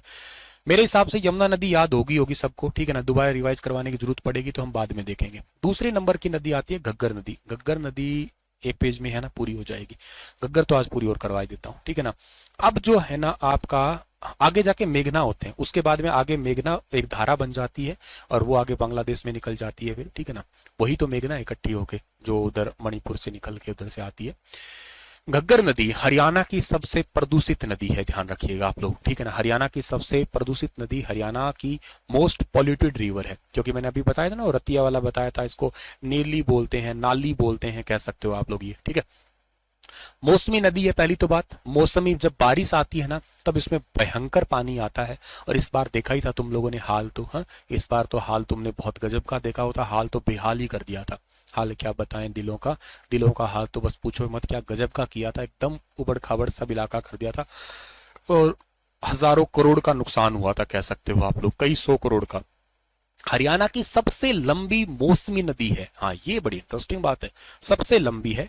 इस नदी की टोटल लेंथ तो है 489 किलोमीटर, बट हरियाणा में बहती है 241 किलोमीटर। ये टोटल लेंथ जो है ना इसकी 489 किलोमीटर है, बट हरियाणा में बहती है 241 किलोमीटर ये, ठीक है। अब सर वैसे जैसे उस नदी का था उद्गम, तो इसका भी कोई उद्गम होगा, कहां से निकलती है ये निकलती है हिमाचल प्रदेश में। हिमाचल प्रदेश में कहां पे सर, हिमाचल प्रदेश के शिवालिक पहाड़ से निकलती है, लिख लेना, साइड में हो रहा हूं थोड़ा मैं, ठीक है ना। हिमाचल प्रदेश के शिवालिक पहाड़ से निकलती है। शिवालिक में भी कहां से, शिवालिक में भी ये निकलती है डगशई से जो 1927 मीटर की ऊंचाई है वहां से निकलती है, शिवालिक पहाड़ के डगशई से निकलती है। हरियाणा में कहां एंटर कर जाती है सर, हरियाणा में एंटर करती है कालका पंचकुला में। एग्जिट कहां से होती है सर हरियाणा में एग्जिट होती है सिरसा O2 बैराज से। और ये इसको तीसरी रामसर साइट की घोषणा हुई है, बना नहीं है। हरियाणा में 2 ही रामसर साइट है फिलहाल के लिए, एक भिंडावास है और एक सुल्तानपुर है। रामसर साइट क्या होती है मैं आगे जाके समझाऊंगा, अभी मत पूछने लग जाना, समझाऊंगा पूरा रामसर साइट। अभी के लिए याद रखना 2 ही है, एक है आपकी भिंडावास, एक सुल्तानपुर। भिंडावास झज्जर में, सुल्तानपुर गुरुग्राम में, ठीक है। तो सिरसा O2 बैराज, और इसको घोषणा हुई थी, बना तो अभी नहीं है कि बनाएंगे, ऐसी की बात है। राजस्थान के हनुमानगढ़ में जो है ना जाके गायब भी हो जाती है ये। और इसकी सहायक नदी में मारकंडा है, टांगरी है, सरस्वती है, चेतांग है और कौशल्या इसकी सहायक नदी है। हरियाणा की पूछ ली जाए कि सबसे प्रदूषित नदी कौन सी है, कहोगे तुम घग्गर है। इसके कई सारे नाम है, इसको रंगोई कहते हो, इसको आप हाकरा, देखो O2 बैराज से पहले ही घग्गर है। O2 बैराज के बाद में जो है ना इसका नाम क्या हो जाता है, देखो लिखा भी होगा कहीं मैंने, ये रहा O2, घग्गर को O2 बैराज से पहले घग्गर कहते हैं और O2 के बाद इसको हाकरा कहते हैं, ठीक है ना। फतेहाबाद रतिया में इसको नाली कहते हैं, ऋग्वेद में इसको पुराना नाम दृष्टदती था। पंचकुला, अंबाला, कैथल, फतेहाबाद, सिरसा, इन जिलों से ये संबंधित है आपकी। फतेहाबाद वाले इलाके में इसको रंगोई भी कहा गया है, ठीक है ना। जैसे पन्नावाली वाला क्षेत्र है ना, वो इस क्षेत्र में इसको रंगोई के नाम से भी पुकारा गया है बल्कि, ठीक है। सरस्वती, रंगोई, घग्गर, इसके कई सारे नाम पुकारे हैं। सरस्वती नदी खैर हालांकि अलग है, सरस्वती और दृष्टदती के बीच में तो हम बसते ही हैं, वो तो एक मैं आपको हिस्टोरिक पार्ट स्टार्ट करूंगा ना उसमें समझाऊंगा ये चीजें। फिलहाल के लिए इतना याद करना कि घग्गर नदी हरियाणा की सबसे प्रदूषित नदी, पूछ ले क्या बोलोगे, घग्गर है। मोस्ट पॉल्यूटेड रिवर हरियाणा में कौन सी है, घग्गर है। टोटल लंबाई कितनी है, 489 किलोमीटर। टोटल लंबाई कितनी है, 489 किलोमीटर। हरियाणा में कितनी है, 241 है। हरियाणा में कितनी है, 241 है। हरियाणा में ये इसका उद्गम कहाँ से, इसका ये ओरिजिनेशन कहाँ से हो रहा है, ऑरिजिनेट हो रही है हिमाचल से। हिमाचल में कहाँ पे, हिमाचल में शिवालिक की पहाड़ियों से। शिवालिक में भी कहाँ से, डगशई से। ऊंचाई कितनी है, 1927 मीटर है, 1927 मीटर से। हरियाणा में एंटर कहां करती है, कालका पंचकुला में। हरियाणा में कहां एंटर करती है, कालका पंचकुला। निकलती कहां पे है, Sirsa O2 dam, O2 barrage वहां से निकलती है। सिरसा के O2 डैम या O2 बैराज से ये निकलती है। इसको वीराज बांध वगैरह वो भी पढ़ाएंगे आगे बांध में। अच्छा, राजस्थान में हनुमानगढ़ में जाके लगभग गायब, लेकिन इस बार तो बहुत आगे बही थी क्योंकि बहुत पानी आ गया था इसके अंदर।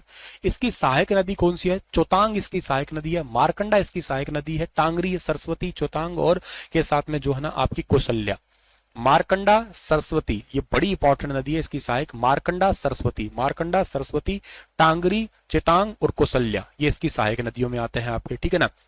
इसके बाद में अगली बात है कि घग्गर नदी को O2 बैराज से पहले क्या कहते हैं, घग्गर नदी को O2 बैराज से पहले तो कहा करते हैं क्या कहेंगे, इसको घग्गर ही कहेंगे। O2 के बाद इसको हाकरा कहा करते हैं, ठीक है। O2 के बाद हाकरा कहते हैं।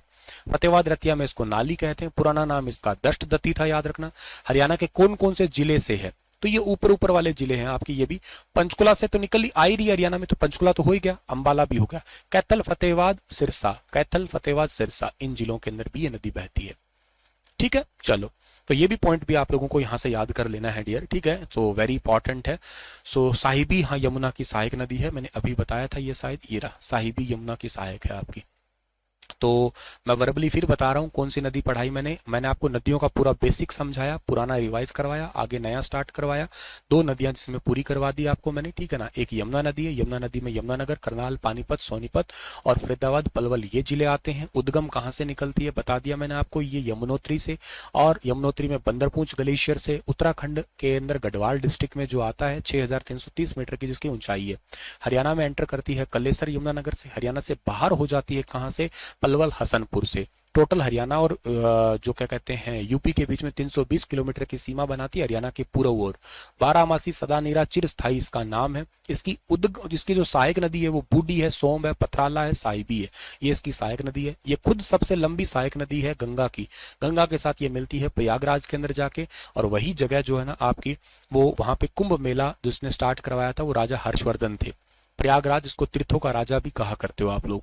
एक नदी, हरियाणा की सबसे प्रदूषित नदी किसे कहते हैं, घग्गर को कहते हैं। हरियाणा की सबसे लंबी मौसमी नदी कौन सी है, घग्गर है। टोटल लंबाई कितनी है 489 किलोमीटर। हरियाणा में कितनी बहती है 241।